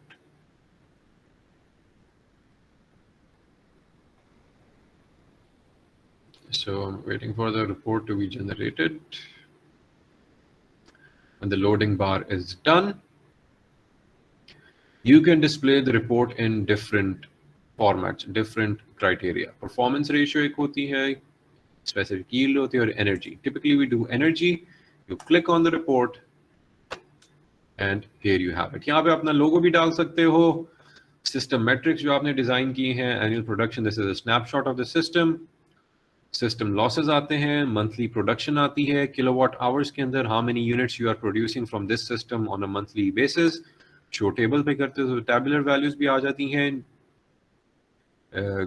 GHI हमने पढ़ी थी, point plane of array radiation हमने पढ़ी थी, शेडेड नेम प्लेट. ग्रिड के अंदर जो फाइनल एनर्जी इनपुट वैल्यू है that is the grid kilowatt hours. And all the section of the report. Wiring zones कौन से हैं, field segments कौन से हैं, components क्या क्या हैं, degree, tilt, azimuth, interrow spacing, frame sizes, वो सारा कुछ हमने select किया था. यहाँ से आप देख सकते हो आपके कितने modules हैं. You have 2000 modules, 1.08 megawatt system. So ये सब कुछ आप अपने client को पूरा snapshot दे सकते हो. Within your proposal, you can extract bits and pieces, all the pieces of information from this report. Snapshots ले सकते हो, डेटा ले सकते हो, उसको अपने कंपनी के प्रपोजल में डाल सकते हो और आप क्लाइंट को दे सकते हो कि भाई ये रहा आपका system. You can also download this report और print it as PDF. That's one. Shade report भी आप कर सकते हो. If you click on view shade report, it will generate the shading heat map. The shading heat map is going to look something like this. Loading simulation data. सारा simulation जो है वो उसको लोड करेगा. Waiting for that to happen. So now the modules are all in green. Left hand side पे आपको नजर आ रहा है कि अगर modules red होते तो 70% अपनी production पे होते. Right now the green modules are at 100% of their production, so that you have pretty much no shading losses. Then you have different pan views और शेडिंग कितनी है, फील्ड सेगमेंट की, solar access कितना है, percentage value के अंदर आपको सारा कुछ आ जाता है. You can print this report as well. So there are primarily 2 reports that you generate. One is the simulation report जिसको हमने पहले हम कह रहे थे कि हम डाउनलोड कर लेंगे. फिर शेडिंग रिपोर्ट को आप साथ में डाउनलोड कर सकते हो, and you can give these 2 reports to the clients and extract bits and pieces from this report and enter it into the proposal that you are giving to the client. So That is it from my side for the helioscope simulation. Thank you, Sarif ji. It's ठीक है? really informative. तो मेरे जो students लोग हो, आप लोग जो पार्टिसिपेंट्स हो, हाउ वाज इट? कैसा लगा? सर बहुत अच्छा था सर। बाकी लोग कैसे? बाकी स्वस्तिक, सोमू, गौरव बाग, सूर्य सरकार, सुजाता मंडल, कैसा लगा आप लोग? लग रहा है सब सो गया होंगे। Very nice sir. नहीं सर ठीक है, अच्छा लगा। Very informative. So the next step will be कि आप लोग इसको अपना ट्रायल एक अकाउंट बनाओ and play around with it. जो कुछ आपने सीखा ट्राई टू अप्लाई इट। अपना घर ही ले लो बेशक, उसके ऊपर आप सोलर पीवी सिस्टम लगाने की ट्राई करो। So play around with it and you will gain more experience. So you can select your house, you can put on some systems over there. तो आज तो हमने ग्राउंड माउंट का किया, लेकिन इसके अंदर आप रूफ टॉप सिस्टम्स भी कर सकते हो, रेजिडेंशियल भी कर सकते हो। एक्चुअली हमारा एक हीलियोस्कोप का कोर्स भी है जिसके अंदर हमने सारा कुछ दिखाया है, वो अमरीत जी आपको भी बताएंगे। तो आप उसको भी एक्सेस करके देख सकते हो कि कैसे एक रेजिडेंशियल सिस्टम भी आप बना सकते हो, कार पार्क सिस्टम बना सकते हो, इंडस्ट्रियल सिस्टम बना सकते हो।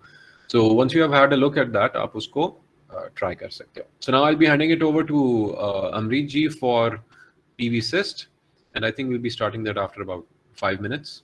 यस, तो मैं 5 मिनट के बाद स्टार्ट करने वाला हूँ। उसके पहले लग रहा है बाकी हमारे दोस्त जो पार्टिसिपेंट्स सो गए, तो उनके लिए ये वीडियो है। पूछा गया था x square upon y Z. तो ऐसे सवालों को करने के लिए देखिए, एक तो बेसिक ट्रिक है, एक तो लाइक और शेयर ठोक लीजिए, महाकाल का दबा के लाइक और शेयर ठोक लीजिए।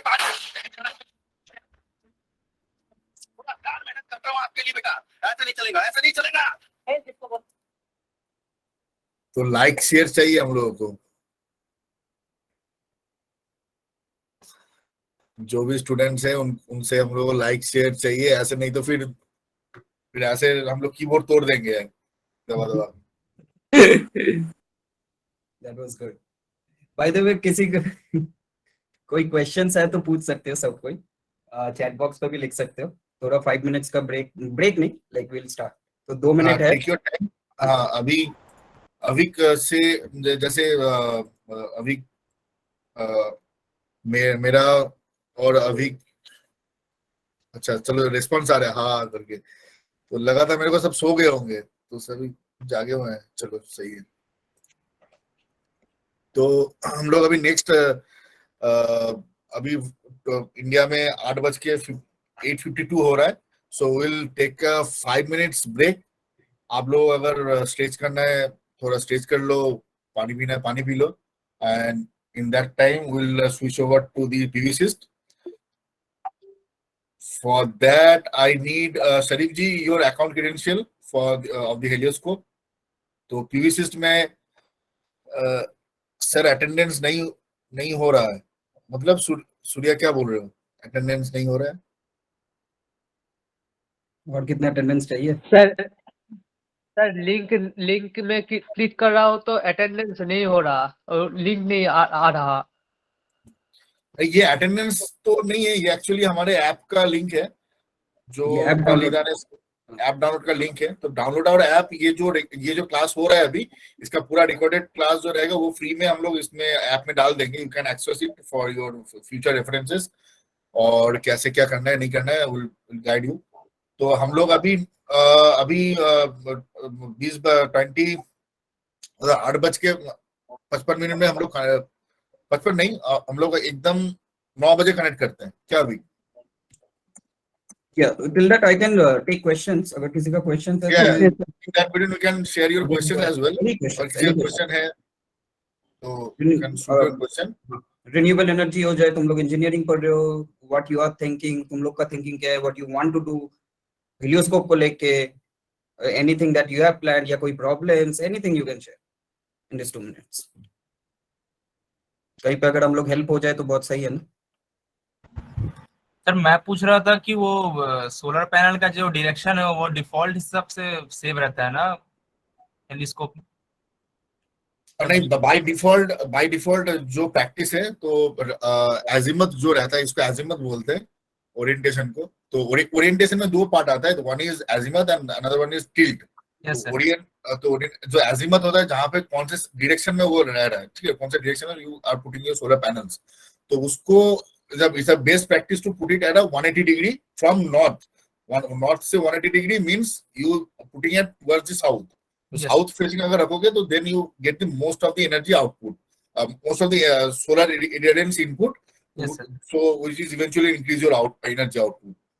और टिल्ट एंगल जो होता है, tilt angle is about the at which angle you are putting your panel. So अगर मेरा ये अगर कितना सोलर degree में पैनल है? है, so this is horizontal, so this is 0 degree. Yes. Now if I increase the panel, जमीन से कितना ऊपर में कितना डिग्री में लाई कर रहा है वही है tilt angle. This angle is your tilt angle. तो जितना ऊपर करोगे, एक इसका स्टैंडर्ड वैल्यू होता है, तो जहां का ये हर लोकेशन वाइज चेंज होता रहता है। तो जैसे कोलकाता का कोऑर्डिनेट्स है, let's say 22 degree something, yes sir. तो जहां का लैटिट्यूड जितना होता है उस डिग्री के आसपास इसको फिक्स टिल्ट में रखा जाता है। Yes sir. ओके, Okay, तो मतलब जैसे जैसे मान लो ये सिंधी क्वेश्चन, तो जैसे मान लो 20 जो कोलकाता का 22 डिग्री लैटिट्यूड है, तो you have to put the solar panel at 22 degree और प्लस माइनस 5 डिग्री। तो best practice is to put at 20 degree. Yes sir. Okay, so please share me the credentials. Okay, I got it. So I'll share my screen here.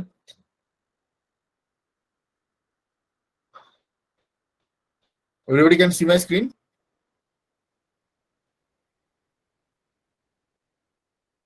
Avik, my screen is visible? Yes, sir. Yes sir। Okay.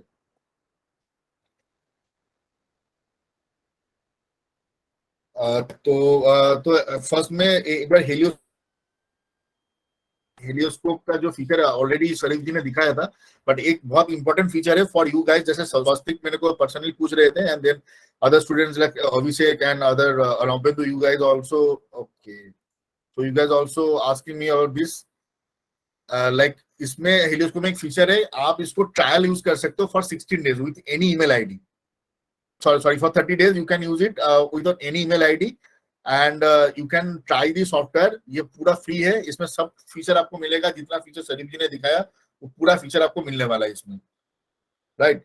तो जितना भी feature है आपको इसमें सब कुछ मिल जाएगा। So just go to the helioscope.com, go to the sign up page and use your email ID and sign up for a 30-day trial। so ये 30-day trial में you can get the idea, you can practice a lot of projects, you can get the idea how helioscope works, और हेलियोस्कोप में कैसे हम लोग हेलियोस्कोप से कैसे हम लोग पीवीसिस्ट में डिजाइन करते हैं, वो मैं अभी आपको दिखाने वाला हूँ। बिफोर दैट पीवीसिस्ट के बारे में थोड़ा मैं एक बार बताना चाहता हूँ। पीवीसिस्ट इज अ इंडस्ट्री लीडिंग, नहीं बोलूंगा, इंडस्ट्री ओनली एक्सेप्टेबल सॉफ्टवेयर। जो जैसे ऑटोकैड के क्लास में जो लोग थे उनको दिखा था कि ऑटोकैड में क्या होता है नहीं होता है, मतलब ऑटोकैड का हिस्ट्री आपने देखा था, ऑटोकैड का यूजेबिलिटी देखा था, यूजेस देखा था, कितने सारे इंडस्ट्री में का यूज होता है। पीवीसिस्ट ऐसा एक सॉफ्टवेयर है जो मतलब अगर आप जैसे कोई सोलर प्लांट बनाते हो, उसमें उसके लिए जो फाइनेंस लगता है, जो इन्वेस्टमेंट लगता है, वो अगर कोई बैंक से लेना चाहते हो या फिर कोई इन्वेस्टमेंट फॉर्म से लेना चाहते हो, तो they will ask you only about the PVsyst report. So अगर डिजाइन और वो generation report if it's validated through the PVsyst only, then they will accept it, otherwise they will not. So PVsyst software is very much important for any solar related works। I mean solar plant लगाना है तो आपको PVsyst का report चाहिए, this is must।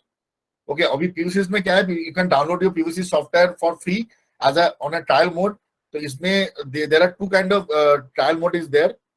तो जैसे एक तो हो गया, आप इसको कुछ फुल फीचर के लिए आप 1 मंथ का फ्री ट्रायल मिलेगा फॉर फुल फीचर। और एक पहले पुराने वर्सेस में क्या होता था, जैसे ये 5.74 है, ये टोटली इसको शायद अपग्रेड डाउनग्रेड कर दिया है।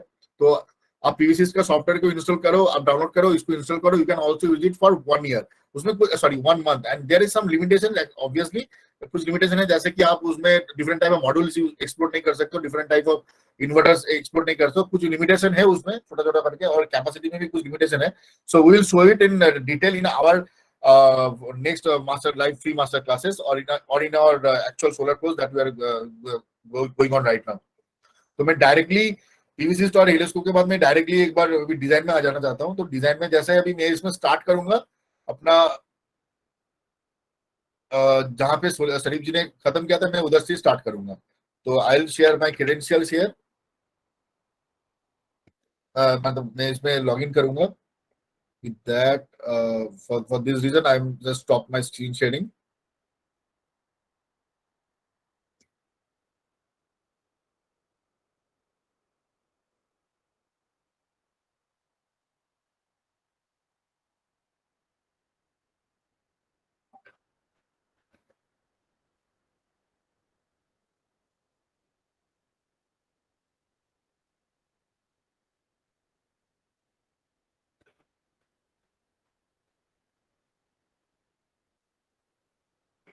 Okay. Okay.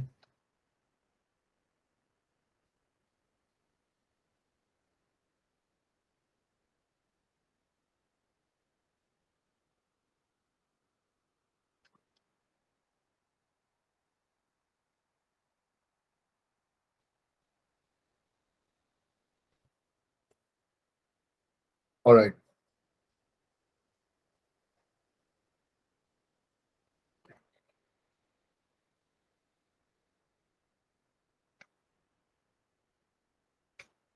So everybody can see my screen, right? तो मैं अभी इधर जो शरीफ जी ने जो डिजाइन किया था ABC 1 मेगावाट ग्राउंड माउंट, तो मैं इसमें आ जाता हूँ. इसमें आके मैं क्या करूंगा, इसमें आके मैं डायरेक्टली जो डिजाइन उन्होंने किया है उसमें मैं क्लिक करूंगा इधर से. सो now I get this summary of the project.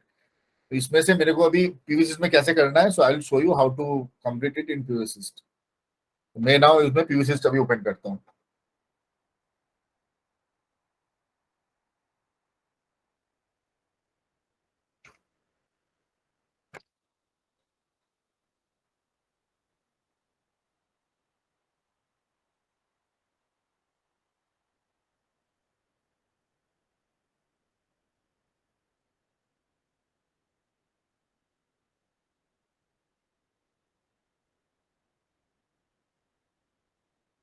Grid connected project.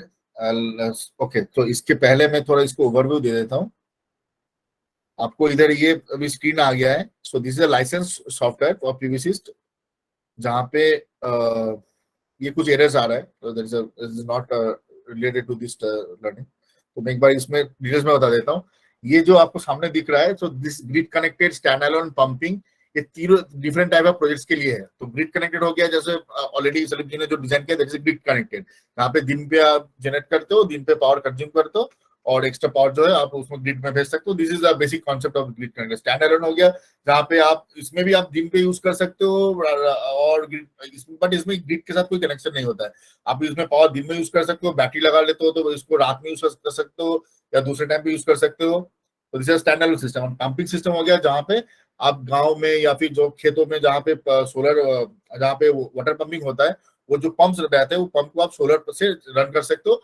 Late से आपको कितना लीटर ऑफ वाटर चाहिए पर डे, कितना क्यूबिक वाटर चाहिए पर डे के हिसाब से आप अपना सिस्टम डिजाइन कर सकते हो. तो आज का जो पॉइंट ऑफ डिस्कशन है दैट इज ग्रिड कनेक्टेड. सो मैं इसी में आज फोकस करेंगे. उसके बाहर ये डेटाबेस रहता है. डेटाबेस के अंदर आप मीटरोलॉजिकल डेटा सेट का पूरा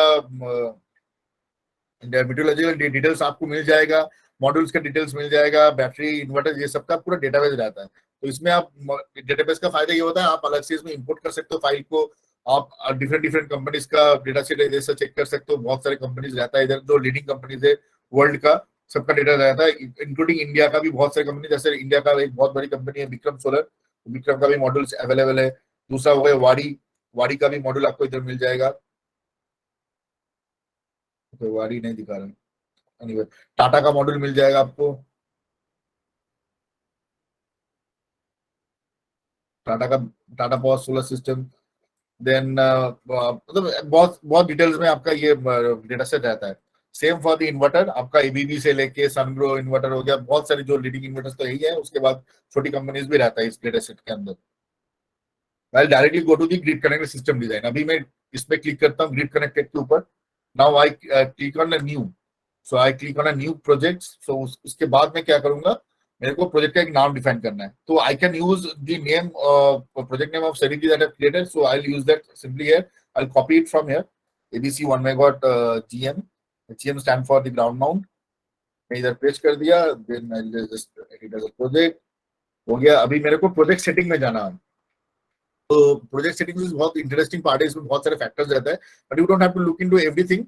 जस्ट एक पॉइंट है जो आपको देखना पड़ेगा, जो फर्स्ट पॉइंट टेम्परेचर पार्ट, तो absolute voltage limit for the temperature. तो इसमें इसको आपको, ये बाय डिफॉल्ट -10 डिग्री का रहता है, बट मॉड्यूल्स कब का क्या होता है, उस -10 डिग्री में ऑपरेट, उस इन्वर्टर, पर्टिकुलर इन्वर्टर -10 डिग्री के लिए बनता नहीं है, मतलब ऑपरेटिंग के लिए, या फिर नंबर ऑफ मॉड्यूल्स आप उसमें ज्यादा बढ़ा नहीं सकते स्ट्रिंग में। तो इसके लिए क्या होता है, हम लोग मोस्टली जहाँ पे सोलर इंस्टॉल करते हैं, high radiation area, for non on a large scale मैं बता रहा हूँ, for mostly in most cases we put solar where the radiation are higher. तो रेडिएशन हायर मतलब हो गया उस एरिया का टेम्परेचर ज्यादा हो गया, ज्यादा होना होता है। तो सिमिलरली अभी ये जैसा हम लोग दुबई के लिए बना रहे प्रोजेक्ट, तो दुबई के लिए जो है, दुबई में कभी भी आपका टेम्परेचर माइनस में नहीं जाता है, right, not even less than 10 degree. तो हम लोग इसको मिनिमम टेम्परेचर रखेंगे 10 डिग्री, 10 डिग्री भी नहीं पहुंचता है। सोलर पैनल काम कर रहा है तो उस टाइम में लोएस्ट टेम्परेचर कितना पहुंच सकता है, तो we have observe it as 20 degree 15 degree, ये दुबई या मिडिल ईस्ट रीजन के लिए। अगर बहुत बहुत विंटर आया तो ऑपरेटिंग टेम्परेचर मॉड्यूल का, तो इसको मैं 10 डिग्री में सेट करता हूँ और मैं क्लिक करता हूँ ओके। ना अभी मेरे को क्या करना है, मेरे को मीटरोलॉजिकल डेटा को इंपोर्ट करना है। हेलियोस्कोप में क्या था, ये बाय डिफॉल्ट ये इंपोर्ट हो जाता है, बट मेरे को ये मैनुअली करना होता है कि सोलर डेटा को मैनुअली मेरे को इंपोर्ट करना होता है। तो अभी इसमें मेरे पास 3-4 ऑप्शन है। तो ये कैसे ये किया जाता है, मैं एक बार शो करता हूँ आपको। मैं ये प्लस बटन में क्लिक किया अभी इधर, तो ये प्लस बटन में क्लिक करने से मेरे को एक इंटरैक्टिव मैप आ जाएगा। ये मैप में मेरे को लोकेशन कोऑर्डिनेट देने के लिए ये बोल रहा है। तो बाय डिफॉल्ट ये जो PVsyst का हेडक्वार्टर है, that is in Switzerland, Geneva, तो ये बाय डिफॉल्ट वो लोकेशन ले लेता है। अभी मेरे को अपना कोऑर्डिनेट मेरे को इधर से मिलेगा, तो this is my coordinate, right. तो ये कोऑर्डिनेट को मैं कॉपी करूंगा इधर से, press Ctrl+C and go to my PVsyst. Click on the search box. I'll click here and I paste it, and then I click on search. तो automatically मेरे को उधर लेकर चला जाएगा मेरे दुबई वाले लोकेशन पे, जस्ट लाइक गूगल मैप और something that I used earlier. तो ये एग्जैक्टली मेरा उधर लोकेशन चला गया अभी। तो मैं इधर क्लिक करूंगा एक्सेप्ट सिलेक्टेड पॉइंट। अभी ऑटोमेटिकली उधर से का नाम भी, मतलब because it is from Dubai location, so it is converting Arabic name to English name. So you can say it, I'll put it as a Dubai 1 megawatt GM. So I rename the location name as because of for my future references. आप इसको कुछ भी use कर सकते हो, but I have used it for future references. तो अभी ये जो डेटा इधर जो राइट साइड में दिख रहा है, जो ये बॉक्स जो है जहाँ पे मेरा माउस है, ये जो बॉक्स आपको दिख रहा है मीटो डेटा इंपोर्ट, इधर आपको बहुत सारे ऑप्शन दिख रहा होगा। एक है, पहला है मीटोनॉम, सेकंड है नासा, थर्ड है PVGIS, फोर्थ आपका एनरेल, फिफ्थ है Solcast, third and sixth is Solar Anywhere.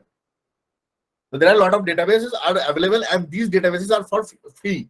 So you can use it, this database for you free in your solar project. आप फ्री में ये डेटाबेस को use कर सकते हो अपने प्रोजेक्ट्स के लिए। तो अभी क्या है, मीटोनॉम, नासा, आपको नासा का नाम समझ के या समझ में आ रहा हो कि नासा मतलब क्या है। नासा का डेटा, नासा भी ये सोलर डेटा फ्री में प्रोवाइड करता है। PVGIS is an European tool, European union ने ये टूल डेवलप किया था बैक इन 2000 अर्ली 2000। सो ये बेसिकली फॉर यूरोप के लिए डिजाइन किया गया था। उसके बाद ये अफ्रीका रीजन को कवर करता था, अभी ये पूरा वर्ल्ड को कवर करता है। And then is a Solcast. Solcast is a very new company. They have started exploring the data, solar data business in last couple of years, and they are very good at it. Last wala hai Solar Anywhere. This is also a private company who works in a solar data business.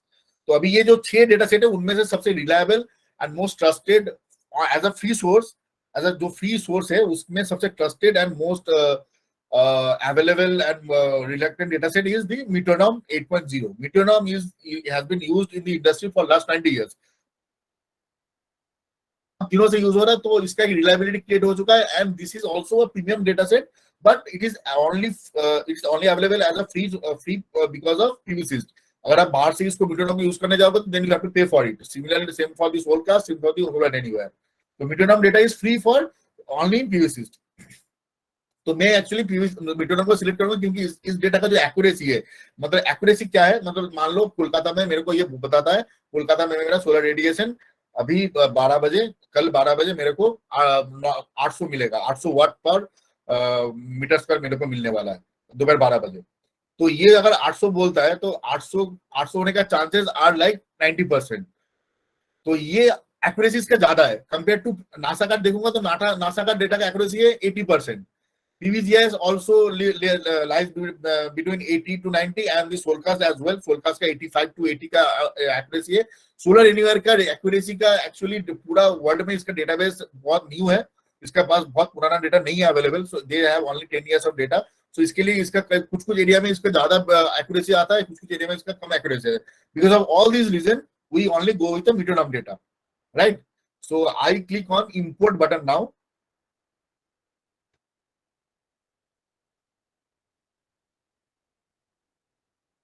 And the data is getting loaded, so it takes some time load होने में। Automatically load हो जाता है और आपको ये उसके बाद नेक्स्ट विंडो दिखेगा कि हम लोगों के नेक्स्ट में क्या करना है। So it's importing the data, now it's ready. So ये ऑटोमेटिकली मीटो नाम के सर्वर से डाउनलोड कर लिया डेटा को और मेरे पास ये प्रेजेंट कर दिया। अभी इसमें से मेरे को कुछ चेंज नहीं कर रहा है। This data are for the information purpose. इसमें आपको खाली इधर सेव जो बटन दिख रहा है, इधर जो कैंसिल के लास्ट में जो है सेव बटन, ये मेरे को इसमें ओके में क्लिक करना है।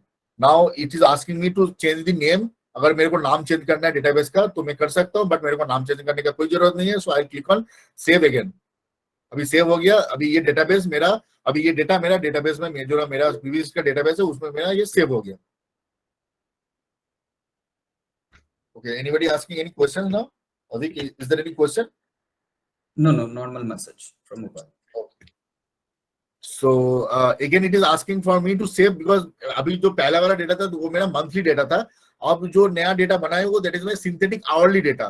तो ये PVsyst ने क्या किया है, PVsyst ने मीटरनम का जो सर्वर है उधर से वो synthetic hourly monthly data download किया।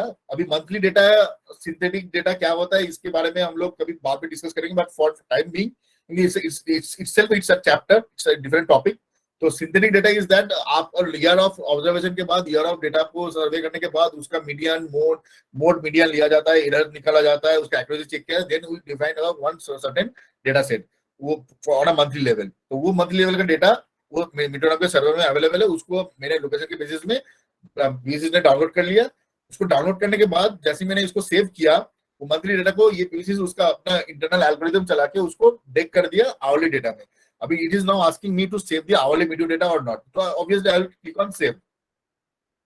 Yes, and then it has been saved in my database. So अभी मेरा पूरा जो P setting है, मेरा प्रोजेक्ट का सेटिंग है, that is complete now, and I click on save simply. So again it is asking me to change the name or something else. So मेरे को नाम चेंज करने का कोई जरूरत नहीं क्योंकि मैंने ऑलरेडी नाम सेव कर दिया है। तो I'll click on save again. अभी मेरा प्रोजेक्ट का पूरा सेट हो गया। अभी मेरे को क्या है, अभी आप देखोगे इधर please choose the plane orientation, ये लाल में दिख रहा होगा। तो अभी मेरे को ओरिएंटेशन जो अभिषेक जो में आ रहा हूँ, ये बॉक्स से ओरिएंटेशन में क्लिक करता हूँ मैं, ये मेरा ओरिएंटेशन आ गया। अभी ओरिएंटेशन में बाय डिफॉल्ट PVsyst ने मेरे को 30 डिग्री टिल्ट एंगल और 0 डिग्री अजीमुथ एंगल सेव करके रखा है। Now there is a catch, the catch is, मैं आपको दिखाता हूँ, जस्ट गिव अ मिनट। तो जो कैच है कि आपका अजीमुथ PVsyst में 0 डिग्री शो कर रहा है, बट आप इधर ग्राफिक्स में देखोगे, इधर मेरे जहां पे माउस है, अभी माउस कर्सर है, अजीमुथ 0 डिग्री और ये फेस कर रहा है साउथ के टुवर्ड्स। ये जो लाल डॉट आपको दिख रहा होगा, ये इधर में जूम करने का ऑप्शन नहीं है, but if you can zoom your screen you can see here it's a red dot over here. So red dot facing towards south, तो ये साउथ की तरफ भी फेसिंग कर रहा है नाउ, बट ये बोल रहा है कि angle is 0, but it has to be 180 degree, right? 180 degree होना चाहिए था, राइट अभिषेक? तो ये, बट ये 180 डिग्री क्यों नहीं है? बिकॉज PVsyst और हेलियोस्कोप में एक डिफरेंस है। Helioscope calculate the angle for azimuth starting from north as a considering as a 0 degree, north as a 0 degree reference point, but PVsyst क्या करता है, वो साउथ को 0 डिग्री रेफरेंस पॉइंट लेता है। तो मेरा ये जो 0 डिग्री दिखा रहा है दैट इज एक्चुअली मेरा 180 डिग्री है। अगर मैं इसको 180 लिखूंगा तो ये ऑटोमेटिकली मूव कर जाएगा नॉर्थ के साइड में। तो आप देखोगे ये हो गया। तो अभी मेरा जो ये लाइन, ये आपका जो लाइन दिख रहा हुआ, ये वाला line, so it is now facing towards north.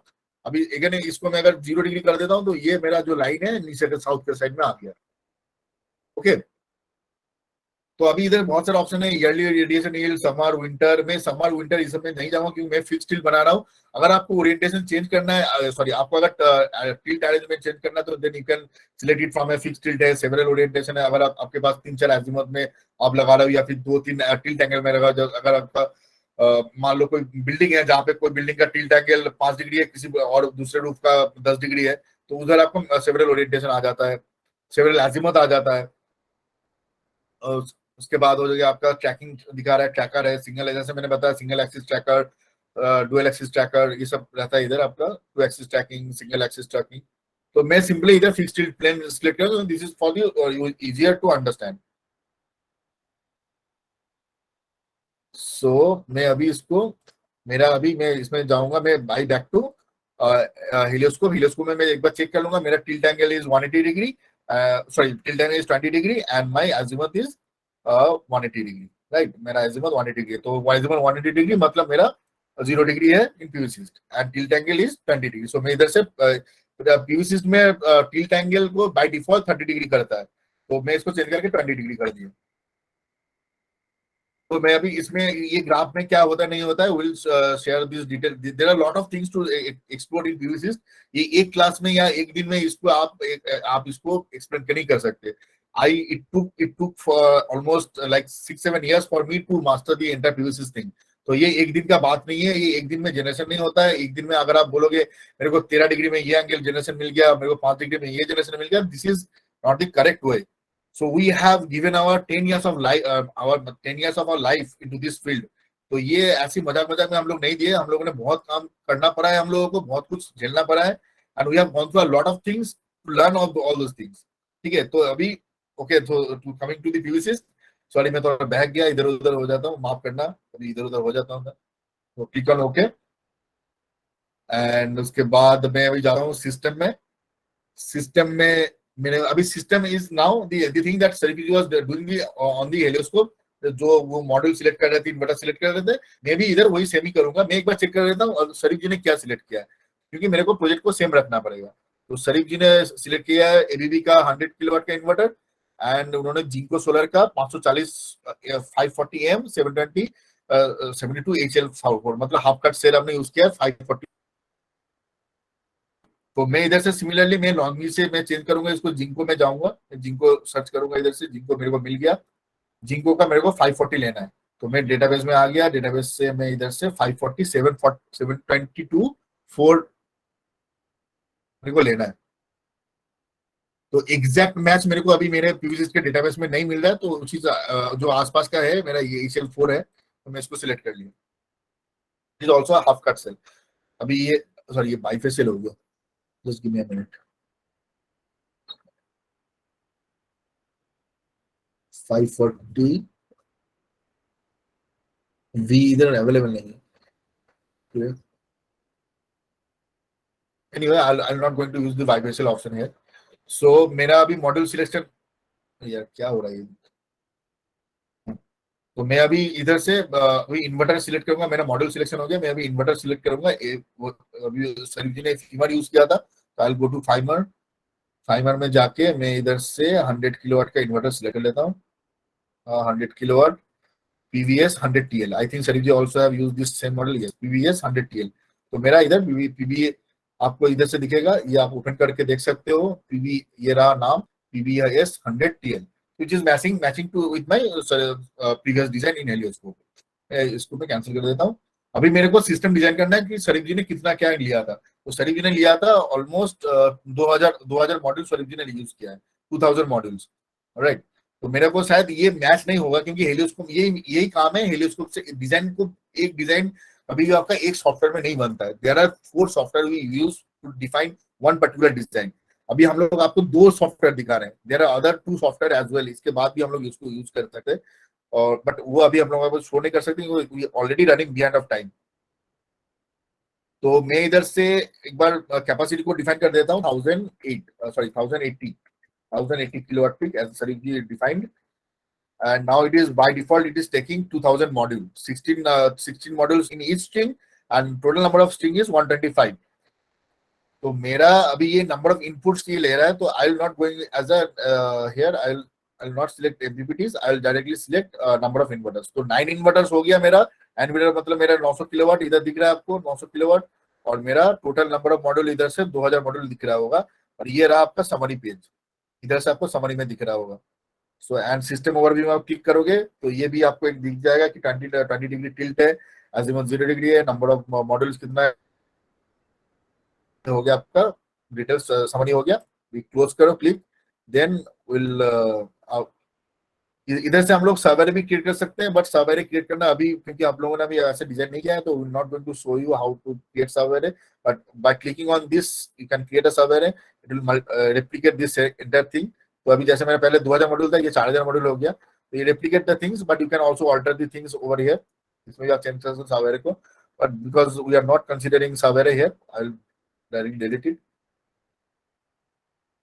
तो ये पार्ट हो गया सिस्टम डिजाइन का। अभी मेरा सिस्टम डिजाइन हो गया। अभी आप देखोगे ये दोनों ग्रीन हो गया, ये पहले दोनों रेड था, बाकी तो ऑफ था। तो मेरा जैसे ही मैंने ये दोनों पार्ट को कंप्लीट कर दिया, ये मेरा ग्रीन हो गया। So now I'll go to the detail losses. So detail losses is the most important part because of this PVsyst has the highest value, क्योंकि आप इधर अपना लॉस डिफाइन कर सकते हो। तो जैसे मैंने अभी ये थर्मल पैरामीटर्स है, ये depends on the method of mounting the solar panels, right. तो मेरा जैसे ये ग्राउंड माउंट इंस्टॉलेशन है और मैं 500 mm ग्राउंड से ऊपर में इंस्टॉल कर रहा हूँ, तो मैं उसको free mounted modules with air circulation रखूंगा मैं इसको। और ये वैल्यू ये बाय डिफॉल्ट ले लेता है। जैसे मैं इसको सेमी इंटीग्रेटेड रखूंगा तो ये वैल्यू चेंज हो जाएगा, इंटीग्रेट टू सरफेस करूंगा तो ये और भी कम हो जाता है। तो there is different pieces use करोगे तो पीसीज में ये जो क्वेश्चन मार्क दिखता है ना, ये क्वेश्चन मार्क में क्लिक करना to understand a lot more things. ये क्वेश्चन मार्क क्लिक करोगे तो आपका ये पूरा समरी बुक आ जाता है। इसमें आपका ये थर्मल मॉडल क्या है, इसका फॉर्मूला क्या है, पूरा डिटेल्स आपको इधर से मिल जाता है। So you can also refer to this part as well. हम लोगों ने भी ऐसे ही सीखा है। मेरे टाइम में कोई ऐसा कोई कोर्स नहीं था, ऐसा कोई लाइव मास्टर क्लास नहीं होता था जहाँ पे हम लोग सीख पाए। तो हम लोग ये सॉफ्टवेयर डाउनलोड करके इसको ऐसे ही क्लिक करके इधर उधर से देखते थे, और ऐसे ही सीनियर से थोड़ा इधर से पूछ लिया और डिटेल्स से हम लोग को सीखने को मिलता था। तो एनीवे, तो going to the system design losses, next is the ohmic losses. So ohmic losses is actually ohmic terms is they are using ohmic in place of cable. So ohmic is a significant to it's like a synonymous to the cable losses. Ohmic losses is synonymous to cable losses. तो उधर हम लोगों को दो part मिलता है, एक हो गया डीसी लॉस कैलकुलेट करने के लिए और एक होता है एसी लॉस कैलकुलेट करने के लिए। तो डीसी लॉस में आप ये डिटेल कंप्यूटेशन में जाके आप अपना केबल सिलेक्ट कर सकते हो। हम लोग 6 पैरे में केबल यूज किया है, और लेट्स से मैं इधर पर स्ट्रिंग का मेरा लेंथ आ रहा है लेट्स से 30 मीटर, तो मैं इधर से सिलेक्ट कर सकता हूँ, मैं इसको डिफाइन कर सकता हूँ। बट मैं इसको नहीं करूंगा क्योंकि मेरे को एक स्टैंडर्ड वैल्यू फॉलो करना है। So will follow 1.5% loss which is almost in any solar plant. आप कुछ भी ग्राउंड माउंट डिजाइन करोगे तो 1.5% के आसपास से आपका लॉस आता है। कभी आपका कमी आएगा, 1.1% आ गया, 1.2% आएगा, ये कभी 1.7 1.6% आ गया। It depends on case to case, but because of sake of this class, we are limiting it to 1.5% DC loss, DC cable loss. Now next part is the AC circuit loss. So मैं इसको इधर से check करूंगा तो मेरा ये AC loss वाला section open हो जाएगा। तो now AC loss में बहुत सारे ऑप्शंस है। जैसे एक बार ये हो गया आपका यूज, हम लोग जैसे अभी ट्रांसफार्मर यूज कर रहे हैं, so we can use the uses one or several MV transformer. तो हम लोग एक ट्रांसफार्मर यूज करें तो हम लोग ट्रांसफार्मर का ऑप्शन ओपन कर लिया। ओके, सो नाउ मेरे को ये पहला वाला जो बॉक्स दिख रहा है आपको इधर, AC wire loss inverter to transfo लिखा है। ट्रांसफो तो नहीं होता है, हम लोग का जो एक्चुअल डिजाइन में क्या होता है, इन्वर्टर से जाता है combiner box, AC combiner box, right. AC combiner box से ये जाएगा आपका, एसी कंबाइनर बॉक्स से जाता है ये ट्रांसफार्मर में, ट्रांसफार्मर से जाएगा ये स्विच यार्ड में। तो ये जो मेरा केबल है आपका inverter to transformer, sorry inverter to AC combiner box, तो उसके लिए मैं केवल मेरा 100 किलोवाट का इन्वर्टर है। और अगर मैं करंट चेक करने जाऊंगा तो मेरा यही आएगा, मेरे को 95 स्क्वायर एम का केबल लूंगा तो मेरा वही मेरे को सजेस्ट करेगा। बट केबल कैलकुलेशन में अभी नहीं जा रहा हूँ, ये मेरे को मैं 95% ले लिया। मैं केबल का लेंथ लेता हूँ, बाय डिफॉल्ट मैं 40 मीटर लेता हूँ फ्रॉम, मैं इसको लूंगा लेट्स से 120 मीटर, और I can define it from here as well. तो मैं इसको 1.2% में सेट करता हूँ for cable loss of inverter to आपका एसी कंबाइनर बॉक्स तक 1.2% में सेट किया मैंने, हो गया। तो ये एक पार्ट। और ये जो केबल में यूज करें, ये कॉपर केबल है जो साइड में यूज होता है। कभी इंडिया में मोस्टली एल्यूमिनियम का केबल यूज होता है, आउट ऑफ इंडिया में वेस्टर्न कंट्रीज में कॉपर केबल यूज होता है मोस्टली। तो ये हो गया मेरा inverter to AC combiner box तक का केबलिंग। उसके बाद मैं जाऊंगा अपना इन्वर्टर ट्रांसफार्मर को सेट करने के लिए। तो इन्वर्टर मेरा ट्रांसफार्मर का वोल्टेज लेवल इज 11 केवी हो गया। मेरा केबल लेंथ मैं इधर से ले रहा हूँ, इधर से मेरे को केबल लेंथ भी मिलेगा शायद, आई थिंक यस। तो केबल लेंथ मेरे को दिख रहा है इधर से 400 मीटर का मेरा केबल लेंथ है, 407 का। तो 470 मीटर। और मैं केबल सिलेक्ट करूंगा 180 स्क्वायर 185, तो which is giving me a very very low value. Yes, तो ये वाला सॉरी एक बार चेक कर लेता हूँ। AC home run is this AC, ये वाला ठीक है, ओके फाइन। तो मैं इधर से सेट कर लिया, अपना लॉसेस सेट कर लिया। Then I will go to the transformer losses. तो ट्रांसफॉर्मर लॉसेस में मैं क्या करूंगा, ट्रांसफॉर्मर लॉसेस में मेरा जो ट्रांसफॉर्मर है, it is by default PVC is giving me this value 1055 kilowatt. सो मैं इसको कंसीडर करता हूँ, मैं डिफॉल्ट चेक करता हूँ और नाइट डिस्कनेक्ट में नहीं रखूंगा। मेरा एक ही टाफो से हो जा रहा है और मैं ट्रांसफॉर्मर का डेटा शीट मेरे पास अभी नहीं है, तो I will not going to give the transformer data sheet input. तो मेरा केबल कैलकुलेशंस, मेरा ट्रांसफॉर्मर कैलकुलेशंस मेरा डन हो गया। और मैं I go to this is there. So LID loss factor क्या होता है? एलआईडी लॉस फैक्टर होता है आपका जो मॉड्यूल रहता है, सोलर पैनल रहता है, उसको जब आप वो एक कंटेनर में आता है, एक बॉक्स में आता है। तो अगर जैसे ही आप उस पैनल को निकाल के सन में रखते हो ना, अगर वो उसको बिना कनेक्शन के अगर सोलर पैनल को आप नॉर्मली ऐसे सन पे रख देते हो, तो दैट स्टार्ट और जनरेटिंग करंट ऑटोमेटिकली, राइट? अब आप उसको जस्ट केबल को कनेक्ट नहीं कर रहे हो, बट वो जनरेशन तो स्टार्ट कर दे रहा है। तो इसके लिए क्या होता है, जैसे ये सन सोक करना स्टार्ट कर देता है, सन सोकिंग, इसको सन सोकिंग बोलते हैं, सन सोकिंग जैसे स्टार्ट हो जाता है, तो ये मॉड्यूल का जो एफिशिएंसी रहता है, ये एफिशिएंसी आपका ऑलमोस्ट 1.5% टू 2% तक लॉस हो जाता है। ये वैरी करता है मॉड्यूल टू मॉड्यूल, मतलब module manufacturer to module manufacturer vary करता है, बट ऑन एवरेज ये 1.5 टू 1.6% का लॉस हो जाता है within 6 months of time. LID के बारे में अगर ज्यादा जानना है तो click on this question mark, आपको एलआईडी के बारे में पूरा डिटेल मिल जाएगा। सन सोकिंग क्या होता है, ये लॉस क्या होता है, पूरा डिटेल आपको इधर मिल जाएगा। Okay, now moving to the other part, module mismatch losses and all. So these are again, I will request you guys to click on the question mark, because these are a lot of details things are there. It is not possible for us to explain all those things in this class. So I can show you the value. So we can put it as a 0, this loss fraction. और जो power loss होता है MPP में operation करने में, तो that is for the MPPT inverter is 0.5% on an average. ये मेरा हो गया लॉस वैल्यू सिलेक्शन करना। उसके बाद जाता हूं मैं सॉइलिंग लॉस, और soiling loss is very important part. Soiling loss क्या होता है? सॉइलिंग मतलब हो गया आपके जो सोलर पैनल लगा हुआ है, तो आप घर पे लगाओ, आप फील्ड में लगाओ, आप कहीं भी लगाओ, आपके उसके ऊपर बाय ओवर द टाइम उसमें डस्टिंग होता है, उसमें डस्ट एक्यूमुलेशन होता है। तो उसमें एक डस्ट का लेयर पड़ जाती है। किसी भी कहीं भी जगह पे आप देखोगे कुछ दिनों पे, अगर उसमें आप घर पे ही अगर आप 1 हफ्ते के लिए बाहर जाते हो या 2 हफ्ते के लिए बाहर जाते हो, तो घर उसके बाद घर पे आके देखते हो कि फ्लोर पे लेयर ऑफ डस्ट पड़ गया है, राइट? और या फिर फर्नीचर के ऊपर या फिर टेबल के ऊपर एक लेयर ऑफ डस्ट पड़ गया। तो ये dust particles are moving everywhere, right? तो ये डस्ट पार्टिकल आपके सोलर पैनल भी आपको कोई इमूवेबल प्रोडक्ट है, इमूवेबल आइटम है, वो मूव नहीं करता, तो ऑब्वियसली उसके ऊपर आपका सोलर पैनल के ऊपर डस्ट आके बैठ जाता है। तो इसका जो बैठता है, तो हम लोग क्या करते हैं, पीरियडिकली सोलर पैनल को क्लीन करते हैं। This is the part of maintenance. तो ये जो क्लीनिंग होता है, ये 15 दिन, कोई 1 हफ्ता, एक महीना, कोई 2 महीने में क्लीन करता है।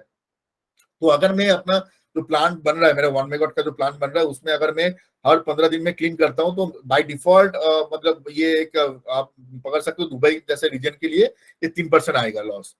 आपके ये ईयर्स ऑफ डेटा के रिसर्च के थ्रू ये हम लोगों को पता चलता है। ये कोई मैं अपने आप से वैल्यू नहीं क्रिएट कर रहा हूँ, this is all our industry standard value. Industry में जो जैसे जैसे वैल्यू एक्सेप्ट किया जाता है, जो वैल्यू को एक्सेप्ट किया जा रहा है, उसी वैल्यू को मैं आपको आपके सामने मैं रिप्रेजेंट कर रहा हूँ। मैं अपने मन से कुछ बना के आपको मैं शो नहीं कर रहा हूँ। ओके, तो going to the next part is IAM losses. IAM losses is that incident angle modifier, मतलब जो आपने स्कूल लेवल फिजिक्स में पढ़ा होगा, जो जिस एंगल पे लाइट आता है उसका एक रिफ्लेक्शन होता है। 2 पार्ट रहता है, रिफ्लेक्शन होता है एक ऐसा, और एक ऐसा रिफ्लेक्शन, एक ऐसा सॉरी एक ऐसा होता है आपका रिफ्लेक्शन, और ऐसा होता है रिफ्रैक्शन। तो एक मीडियम से दूसरे मीडियम में जब जाता है लाइट, राइट, तो जो 2 ट्रांसपेरेंट मीडियम, तो एक जब लाइट आके आपका पानी में गिरता है, तो पानी के अंदर एंगल थोड़ा चेंज होता है। तो इधर भी वैसे ही हो रहा है, क्योंकि सोलर पैनल के ऊपर एक बहुत मोटा ग्लास रहता है, 4 mm का थिकनेस का ग्लास रहता है। तो जब वो ग्लास के थ्रू से वो पेनिट्रेट करके लाइट अंदर घुसता है तो उसमें पूरा एंगल उसका चेंज होता है। तो उसकी वजह से जो आपका छोटा सा थोड़ा सा अमाउंट आपका पावर लॉस होता है, which is very negligible, but we have to consider it because of sake of the calculations, क्योंकि ये भी एक, अगर आप बड़ा प्लान बनाओगे तो ये भी एक कंसिडरेबल फैक्टर है, राइट। तो मैं इस मेरा आईएम लॉस हो गया, अभी ऑक्सिलरी में आ रहा हूँ, ऑक्सिलरी में ऑन करता हूँ। ऑक्सिलरी हो गया, जैसे आपके इन्वर्टर 24 आवर चल रहा है, ट्रांसफॉर्मर 24 आवर चल रहा है, तो ये चलने के लिए थोड़ा तो पावर कंज्यूम करेगा ना। इसका इलेक्ट्रॉनिक जो सर्किट है, इसमें जो अगर रेड इंडिकेटर जल रहा है या फिर मीटर, जैसे मेरे हमारे कुछ स्टूडेंट्स ने हमारे लास्ट क्लास में पूछा था कि सर वो मीटर में जो लाइट ब्लिंक करता है उसके लिए भी तो पावर कंजम्पशन होता है। तो ये वो पार्ट है ऑक्सिलरी कंजम्पशन की, जो पावर आप ये जो आपका इन्वर्टर हो गया, आपका एसी कंबाइनर पैनल हो गया, आपका जो रिले हो गया, सर्किट ब्रेकर्स हो गया, इसको एनर्जाइज रखना पड़ता है ऑलवेज। तो there are some UPS arrangement, some auxiliary power arrangement होता है। तो इसके लिए ऑक्सिलरी आपका कंजम्पशन होता है, एनर्जी लॉस होता है। We consider as the energy consumption, we consider as the energy loss, because आप तो एनर्जी प्रोड्यूस कर रहे हो ना, तो आपके लिए अगर कुछ आप कुछ एनर्जी कंज्यूम करते हो, then this consumption is your loss actually. मतलब आप प्लस भेज रहे हो और आप उधर से प्लस से कुछ थोड़ा अगर ले लिया तो वो तो माइनस ही होगा ना। तो we consider this as auxiliary power consumption as a loss of the system, energy loss of the system. तो by default for this inverter, Feynman inverter में हम लोग इसको 0.2 या 0.5 रखते हैं, पर 0.5 वाट पर किलोवाट, मतलब सोच सकते हो कितना लो वैल्यू है ये। Sorry 0.05 it's a very low value consider करते हैं हम लोग इसको। तो उसके बाद आ गया हम लोगों का, नेक्स्ट आ गया एजिंग। एजिंग हो रहा है, जो दिस इज वेरी इंपॉर्टेंट और इंटरेस्टिंग पार्ट भी है। एजिंग मतलब हो गया आपका जो सोलर पैनल है, ये इसका वारंटी कितना रहता है, किसी को आइडिया है? अगर कोई प्लीज अपना माइक ओपन करेगा, अगर किसी को आइडिया कितना साल का वारंटी रहता है सोलर पैनल में, अगर कोई बता सकता है तो।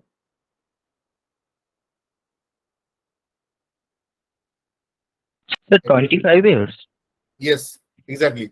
तो 25 ईयर्स ये पहले रहता था, अभी ये 30 ईयर्स हो गया है। कुछ कुछ कंपनी 35 ईयर्स का भी ऑफर कर रहे हैं, 40 ईयर्स का ऑफर कर रहे हैं। There are companies from Europe who are actually guaranteeing their solar panel for 40 years of operation. तो मैं अगर बेस वैल्यू भी लेता हूँ, 25 ईयर्स का बेस वैल्यू भी लेता हूँ, आप इधर ग्राफ में देख सकते हो, ये 30 ईयर्स का मेरे को एक चार्ट दिखा रहा है, राइट। 30 ईयर्स तक मेरा परफॉर्मेंस कैसे डिग्रेड करेगा। तो सोलर पैनल का जो मटेरियल है, that is semiconductor material, right. Semiconductor material हमारे फोन को आप हम लोग ये फोन यूज कर रहे हैं, 3 साल 4 साल में हम लोग का फोन पुराना हो जाता है। फोन पुराना होने के पीछे 2 रीजन है। एक तो हो गया सॉफ्टवेयर अपडेट वो जो हो रहा है, तो उसका तो रीजन है ही है। Second is your the semiconductor chips that we are using, they are degrading because of the heat. जो बहुत ज्यादा हीट जनरेट होता है फोन के अंदर, same thing is happening at the solar panel, right. तो बहुत ज्यादा हीट के कारण से वो उसका जो एटॉमिक स्ट्रक्चर है, they are started getting deteriorating. मतलब उनका जो थोड़ा उसमें थोड़ा क्या बताऊं, रस्ट आता है, वो same as a semiconductor. Rust तो नहीं आता है, but internally they are getting amorphised in nature. तो वो एक आता है, उसके लिए हम लोगों को एक उसका एक वैल्यू होता है, जो that value I am going to consider in my design. So ये मैं फर्स्ट ईयर के लिए हम लोग इसको कंसीडर करते हैं at a rate of 0.7% power loss. मतलब 1 साल बाद मेरा 0.7% पावर लॉस हो जाएगा, और 0.7% पावर मेरे को कम मिलेगा। तो ऐसे ऐसे करके ये ग्राफ ग्रेजुअली लॉस की तरफ जाता रहता है। तो ये आप, मैं इसको बाय डिफॉल्ट इसको मैं PVsyst के हाथ में छोड़ देता हूँ, और इसको मैं डिफॉल्ट सिलेक्ट करता हूँ। और भी बहुत सारे पैरामीटर्स है जो इसको, ये थोड़ा स्टैटिस्टिकल कैलकुलेशंस है, स्टैटिस्टिकल लेटर। इधर आप दिखोगे, इधर में जहाँ पे मेरा माउस कर्सर है, मॉड्यूल वारंटी के बॉक्स में इधर एवरेज दिखा रहा है 0.72% पर ईयर। मतलब मेरा 0.72% मेरा पावर लॉस हो रहा है। ये मेरे को, ये मॉड्यूल का जो वारंटी डेटा सेट है, उधर से मेरे को ये वैल्यू मिल रहा है, राइट। तो ये हो गया मेरा डिग्रेडेशन और मैं ageing. Next part is unavailability. Unavailability is a different terms which is not correct, I would say. So unavailability it should be reterm as a plant down time.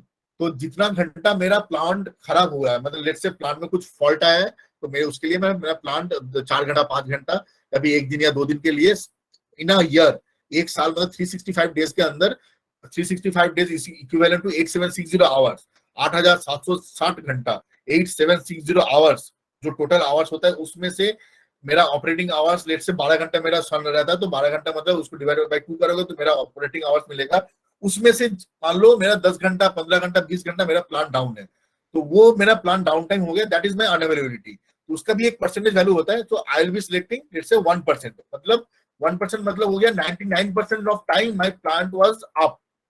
तो मेरा मतलब ये 1% मतलब 365 डेज में 3.65 डेज मेरा plant of था, और 3 period में के लिए। तो ये इधर एक बाय डिफॉल्ट रैंडम एक वैल्यू जनरेट कर लेता है पीवीसिस्ट। उसको ये दिखा रहा है ऑलमोस्ट आपका 90 आवर्स के लिए मेरा प्लांट ऑफ था, ऑपरेट नहीं कर पाया। बिकॉज मे बी ये रीजन कुछ हो सकता है, मेरा पैनल खराब हो गया हो, मेरा इन्वर्टर खराब हो गया हो, मेरा केबल में फॉल्ट आया हो, या के लिए पावर नहीं दे सकते तो मेरे को प्लांट बंद कराना पड़ा। तो this consider as unavailability, right. And the next part is a spectral correction. This is a new feature. So spectral correction ये थोड़ा एस्ट्रोफिजिक्स का टर्म है। इसमें क्या होता है, ये आपका जो मोनोक्रिस्टलाइन पैनल हम लोग यूज करते हैं, इसमें एक पर्टिकुलर इसका पैरामीटर रहता है, उससे हम लोग इसको डिफाइन करते हैं कि स्पेक्ट्रल वैल्यू जो मेरे को बैंडविड्थ में जो स्पेक्ट्रल बैंडविड्थ है, स्पेक्ट्रम बैंडविड्थ है सन रेडिएशन का, उस वेवलेंथ के अंदर मोनोक्रिस्टलाइन जो ऑपरेट करता है, थोड़ा एक्स्ट्रा पॉलीक्रिस्टलाइन थोड़ा सा बेटर ऑपरेट करता है, थोड़ा सा बेटर ऑपरेट करता है। और ये कोफिशिएंट्स का वैल्यू है, तो इसको इसके साथ छेड़खानी ना करना ही बेटर है, क्योंकि these are very detail scientific calculation, very detail calculation, जो हम लोग को जरूरत नहीं पड़ता है फील्ड के जब हम लोग डिजाइन करते हैं। बिकॉज ये ऑलरेडी मॉड्यूल मैन्युफैक्चरर जो रहते हैं वो लोग प्रोवाइड करते हैं, तो they have there R&D team who actually provide this value. आपको ये वैल्यू चेंज करने की जरूरत है ही नहीं। नाउ ये सब के बाद now you click on okay, और you can also check the loss graph. तो लॉस ग्राफ में क्या क्या कितना कितना क्या क्या लॉस हुआ है, you can also check those values. इसमें इसके साथ आप थोड़ा आर&डी कर सकते हो, रिसर्च कर सकते हो, बट अभी के लिए कोई जरूरत नहीं है। Then I click on okay, ये मेरा हो गया, लॉस वाला पार्ट सेट हो गया, राइट। अभी बहुत important part, that is the 3D modelling. तो मैं अभी सोलर प्लांट को 3D मॉडल में कंस्ट्रक्ट करूंगा। कैसे करूंगा, तो here I will take a support from Helioscope. तो मैं हेलियोस्कोप में वापस जाऊंगा, हेलियोस्कोप में जाके मैं ये जो इमेज है, ये लेआउट का इमेज, इसको मैं डाउनलोड में क्लिक करूंगा।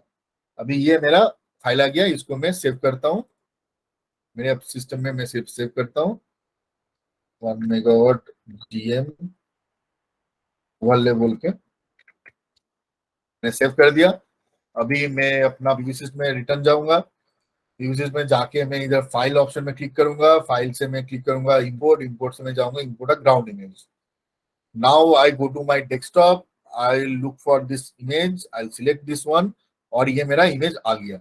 ठीक है, अभी जो इमेज आया है ये मेरा, इसको मेरे को स्केल करना पड़ेगा। तो मैं इसको कैसे स्केल करूंगा, वो मैं एक बार, इसमें बहुत सारे मेथड्स हो सकता है स्केलिंग का, मैं बहुत एक सिंपल अंडरस्टैंडिंग के लिए बहुत एक सिंपल सा मेथड दिखाना चाहता हूँ। जैसे मान लो ये बॉक्स जो आपको दिख रहा है, इसका डायमेंशन दिख रहा है 6.3 मीटर, राइट। बट इसका एक्चुअल मेजर अभी PVsyst में इमेज के बेसिस में कितना आ रहा है वो मैं एक बार मेजर करता हूँ। That is 4.42, almost let's say almost 4.4। ठीक है, 4.4 और ये 6.3 है, तो मैं इसको स्केल करूंगा। तो मेरा हेलियोस्कोप का स्केल है ये 4.4, और PVsyst में दिखा रहा है, सॉरी मैं गलती कर दिया, PVsyst में हेलियोस्कोप में मेरे को दिखा रहा है 6.3, और हेलियोस्कोप में मेरा PVsyst में आ रहा है मेरा 4.4। तो मेरा स्केल हो गया अभी 143%, 143.2%। 4.4 ये सही है ना, 4.4 इन PVsyst एंड हेलियो में 6.3, यस। तो मेरा स्केल आ गया अभी 143.18। तो अभी मेरे को इधर ये स्केल का ऑप्शन है, मैं स्केल कर सकता हूँ। तो मैं इधर उसको चेंज करता हूँ 143.2 for X axis, and Y axis similarly 143.2। तो मैं अभी चेक करूंगा इसको, मैं देखता हूँ इसका डायमेंशन क्या आ रहा है।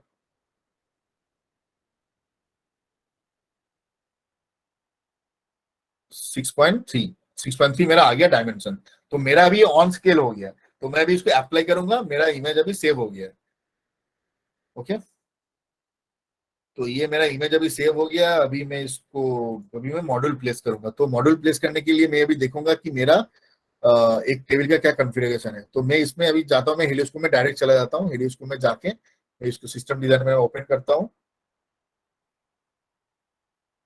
ओके, तो अभी कितने स्टूडेंट्स है, बस 25, बाकी सब सो गए होंगे।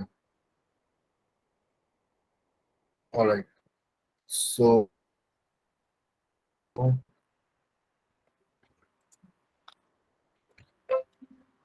ओके, तो मेरा हेलियोस्कोप आ गया। अभी हेलियोस्कोप में मेरा एक एक टेबल का कॉन्फ़िगरेशन है, शरीफ जी ने सेट किया था 2x20। तो मेरा 2x20 का जो टेबल है, मैं इसको 2x20 के टेबल को मैं कंसिडर करता हूँ अभी PVsyst में। तो PVsyst में जाता हूँ, मैं क्रिएट में क्लिक करता हूँ, सिंगल पीवी टेबल में जाके मैं इसको, ये शरीफ जी ने पोर्ट्रेट में रखा था, मेरा 20 डिग्री टिल्ट है, तो मैं टिल्ट सेट कर दिया। एजीमुथ ऑलरेडी 0 डिग्री सेट है। टेबल साइज में जाके मैं इसको पोर्ट्रेट, और मेरा 2x, सॉरी,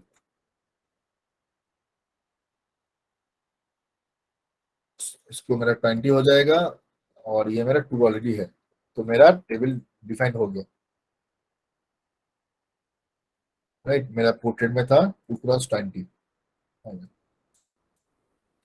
तो अभी मैं मॉड्यूल को प्लेस करूंगा, तो मैं इधर से ये जो सिंबल दिख रहा है, इससे मैं क्लिक करूंगा तो ये मेरे को सिलेक्ट करने देता है, ऐसे इसको मैं मूव कर सकता हूँ। तो let me add the module here. ये एक मेथड हो गया। ये करने से मेरे को अभी 5-10-15 मिनट लगेगा। इसका और एक मेथड हो सकता है, I can use it as a array of tables. So मैं इसको एरे चेक कर लेता हूँ कितना टेबल है शर्मी जी के ड्राइंग में। I think there are 1 2 3 4 5 6 7 8 9 10 11 12 13। तो मैं 12 का एक बना लेता हूँ। मैं इधर से सेट करता हूँ 12। मैं पीच रखता हूँ, शरीफ जी ने पीच रखा था, शरीफ जी का पीच कितना था, 2.5 मीटर, राइट। 2.5 मीटर का पीच था, मतलब हो गया 2.5 प्लस 4 मीटर, मतलब 6.5 मीटर का मेरा पीच है। मैं इसको चेक करूंगा थोड़ा सा, 6.7 रखता हूँ इसको, and then I will set everything is on set. Set size में जाके मैं इसको पोर्ट्रेट कर दूंगा। पोर्ट्रेट में जाके इसको मैं 20 कर दिया, मेरा सेट हो गया। क्लिक करना, ओके। मेरा ये ऑब्जेक्ट आ गया इधर। तो मैं इसको ऐसे करके इधर से मूव कर दिया।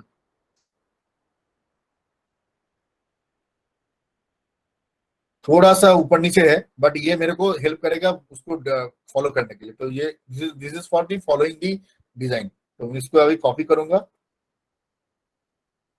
कॉपी सेम कॉपी करके इसको मैं इधर एक बैठा दिया। वी वेन,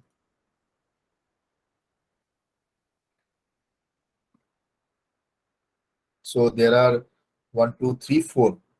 ये थोड़ा सिमेट्रिकल वे में नहीं है, बट इसमें हम लोग इसको, क्योंकि हम लोग इसमें कोई हम लोग का डिफरेंस ज्यादा नहीं आने वाला है, तो इसको मैं ऐसे ही करता हूँ for time being, to make you understand properly.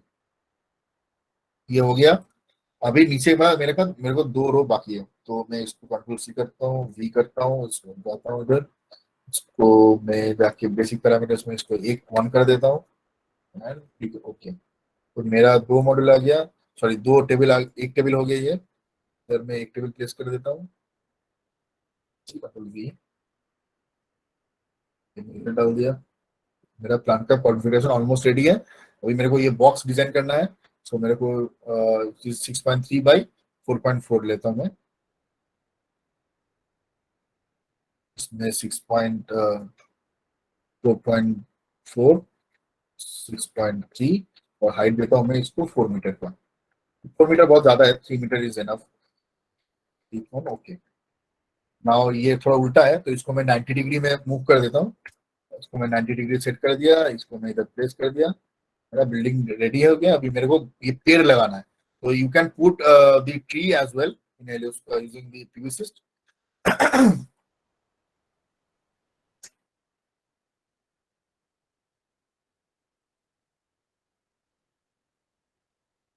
ये आपका पेड़ आ गया। तो पेड़ का जो शेप है, आप इसको थोड़ा चेंज कर सकते हो। ये जो रेड पर डॉट दिख रहा है, आप इसको ऊपर नीचे कर सकते हो अपने हिसाब से, बढ़ा भी सकते हो, घटा सकते हो। तो मैं इधर देख रहा हूँ, इसमें जो ट्री है इसका डायमेंशन क्या है, मैं एक बार देख लेता हूँ। शरीफ जी ने हाइट रखा है 5 मीटर, और रेडियस दिया है 3 मीटर का। तो मैं उसको उसी हिसाब से अपने इधर डिजाइन कर देता हूँ। तो मैं मीडियम ट्रंक का हाइट देता हूँ मैं इधर, ट्रंक हाइट देता हूँ मैं इधर 5 मीटर। इसका मीडियम डायमीटर है, इसको मैं 6 मीटर कर दिया। ट्रंक हाइट दे दिया मैंने इसको 3 मीटर, क्लिक ऑन ओके। मेरा पेड़ इधर आ गया। अभी मैंने एक गलती किया है, वो गलती क्या किया मैंने, ये जो सारे मॉड्यूल्स हैं इनको मैंने 500 mm का हाइट नहीं दिया है। तो मैं एक बार इसको हाइट दे देता हूँ। इधर से 0.5 मैंने इंटर कर दिया, और नीचे के ये दोनों को मैंने 0.5, मतलब 500 mm का हाइट दे दिया। अभी मेरा पूरा प्लान रेडी हो गया। दिख रहा है सबको? Yes sir. Yes sir. कैसा लग रहा है? लग रहा है मतलब सर ऑसम। बहुत अच्छा पिकासो सर। पिकासो पिकासो वाला फील आ रहा है कि नहीं आ रहा है, बताओ।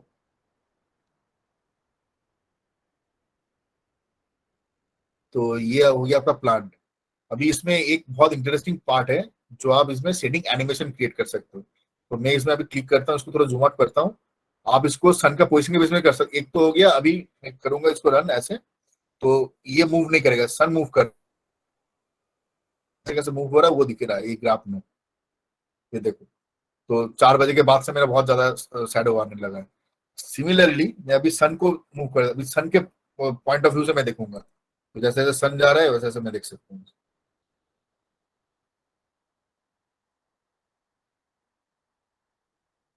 सही है ना? तो ये आप इसको अपने हिसाब से इसमें थोड़ा प्ले कर सकते हो। इसको अभी वीडियो का भी सेव कर सकते हो, इसको 10 सेकंड का वीडियो बना के आप सेव कर सकते हो फॉर फ्यूचर।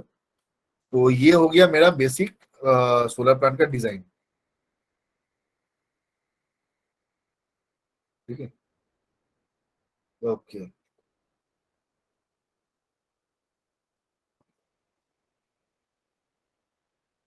तो मैं अभी इसको करूंगा, ये व्यू पोर्ट को मैं सेव करूंगा इधर से, ये व्यू से जाके सेव कर दिया, close scene. And now I have to run this simulation, for this shading 3D model. तो इधर दिख रहा है मेरा मेरा सिग्निफिकेंट अमाउंट का शेड आने वाला है। कोई नहीं, मैं इसको अभी मैं सिमुलेट करूंगा। मेरे इसको पूरा जो मैंने डिजाइन किया अभी तक, ये रन सिमुलेशन पे मैं क्लिक करने वाला हूँ।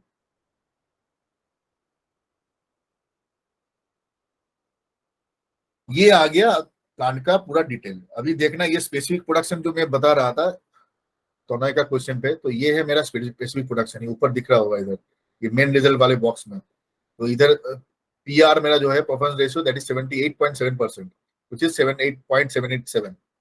उसको परसेंटेज करोगे तो 78.7% आएगा। और specific production is 1716, which is very good I would से, बट ये और भी बेटर हो सकता है। मैं आपको दिखाऊंगा, लॉस डायग्राम दिख रहा है। अभी ये बहुत इंटरेस्टिंग पार्ट होने वाला है। लॉस डायग्राम में आप देखो, इधर आप अपना जो लॉस हो रहा है सिस्टम को पूरा माइनरली चेक कर सकते हो। तो जैसे मैंने सॉइलिंग 3% कंसीडर किया था, सॉइलिंग 3% आ रहा है। नियर शेडिंग अभी 1.8% आ रहा है। क्यों इतना ज्यादा आ रहा है? क्योंकि मेरे उधर मैंने पिच जो रखा था, पिच मैंने 6.7 मीटर रखा था। अगर मैं पिच को थोड़ा बढ़ा देता, इंटर रो पिच को मैं थोड़ा बढ़ाता, तो ये मेरे अगर 7 मीटर रखता, तो ये 1.8% मेरा 1% हो जाता, या फिर 1.5% होता, लो हो जाता। और ये बाकी का जो केबल लॉस है, आप इन्वर्टर लॉस इधर देख सकते हो, इन्वर्टर लॉस हो रहा है आपका 2%।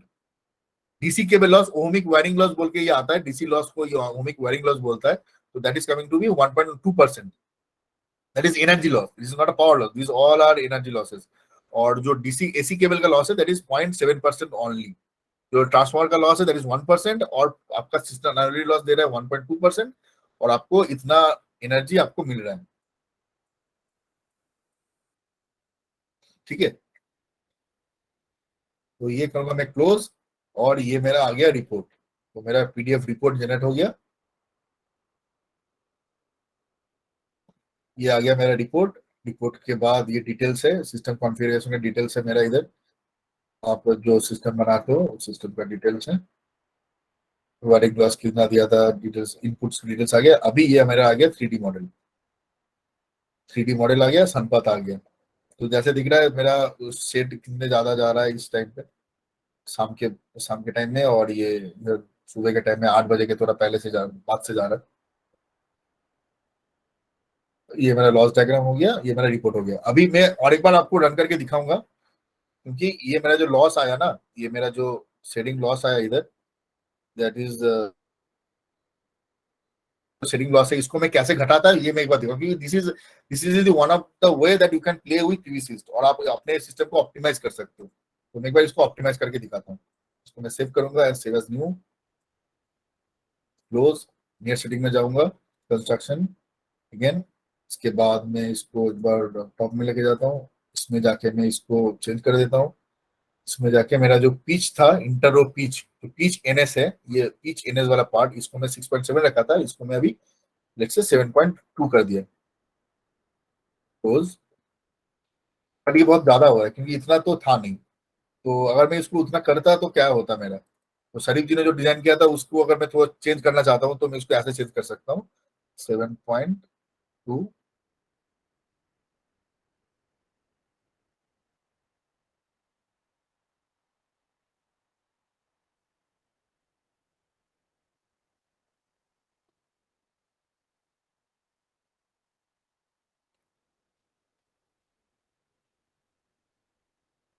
क्या करूंगा मैं, इसको थोड़ा नीचे लेके आऊंगा,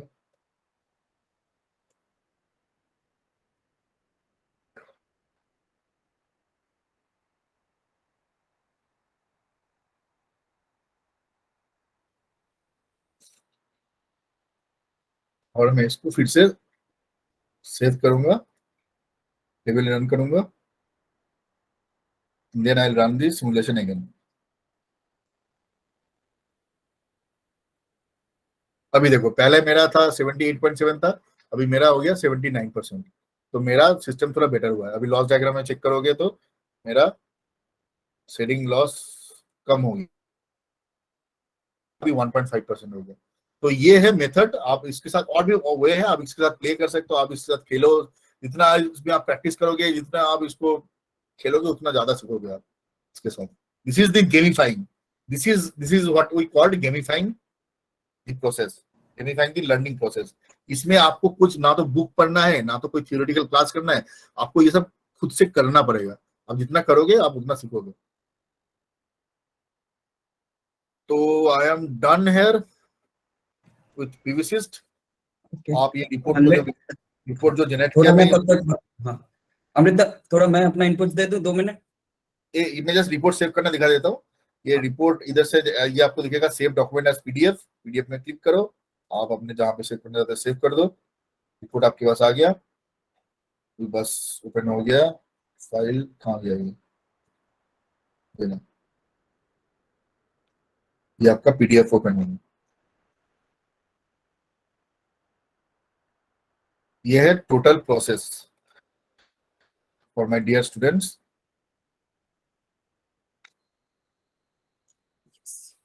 तो थोड़ा पीवीसिस के बारे में बता देता हूँ आप लोगों को। It was just like Amrita बोले, it was actually not commercialised. ये डेवलपमेंट रिसर्च में हो रहा था, तो यूनिवर्सिटी ऑफ जेनेवा में दिस वाज बीइंग रिसर्च, और बाद में ये कमर्शियलाइज्ड किया गया। ठीक है।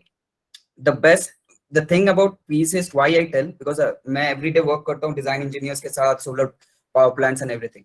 I can guarantee you, in my 6 to 8 years of experience, there are handful of people who know PVsyst very good. Very handful. India में तो मतलब गिने चुने हैं, which Amrita can also tell, because it's a very detailed software. One of the, without which bank आपको loan भी नहीं देगा सोलर पावर प्रोजेक्ट के लिए. Nothing is going to happen for that. So that is, it is one of the like जैसे बोलते हैं ना holy grail of solar power, मतलब इसका. So PVsyst is that. Anything you want to add, Amrita? Late हो गया I guess today. वैसे भी. यस, बहुत ज्यादा लेट हो गया है। हम्म. नो मतलब कोई बस क्वेश्चन यही बताना था। हाँ क्वेश्चंस, वी वेलकम क्वेश्चन, जितने भी स्टूडेंट्स अभी तक हो कैन आस्क क्वेश्चंस। दोनों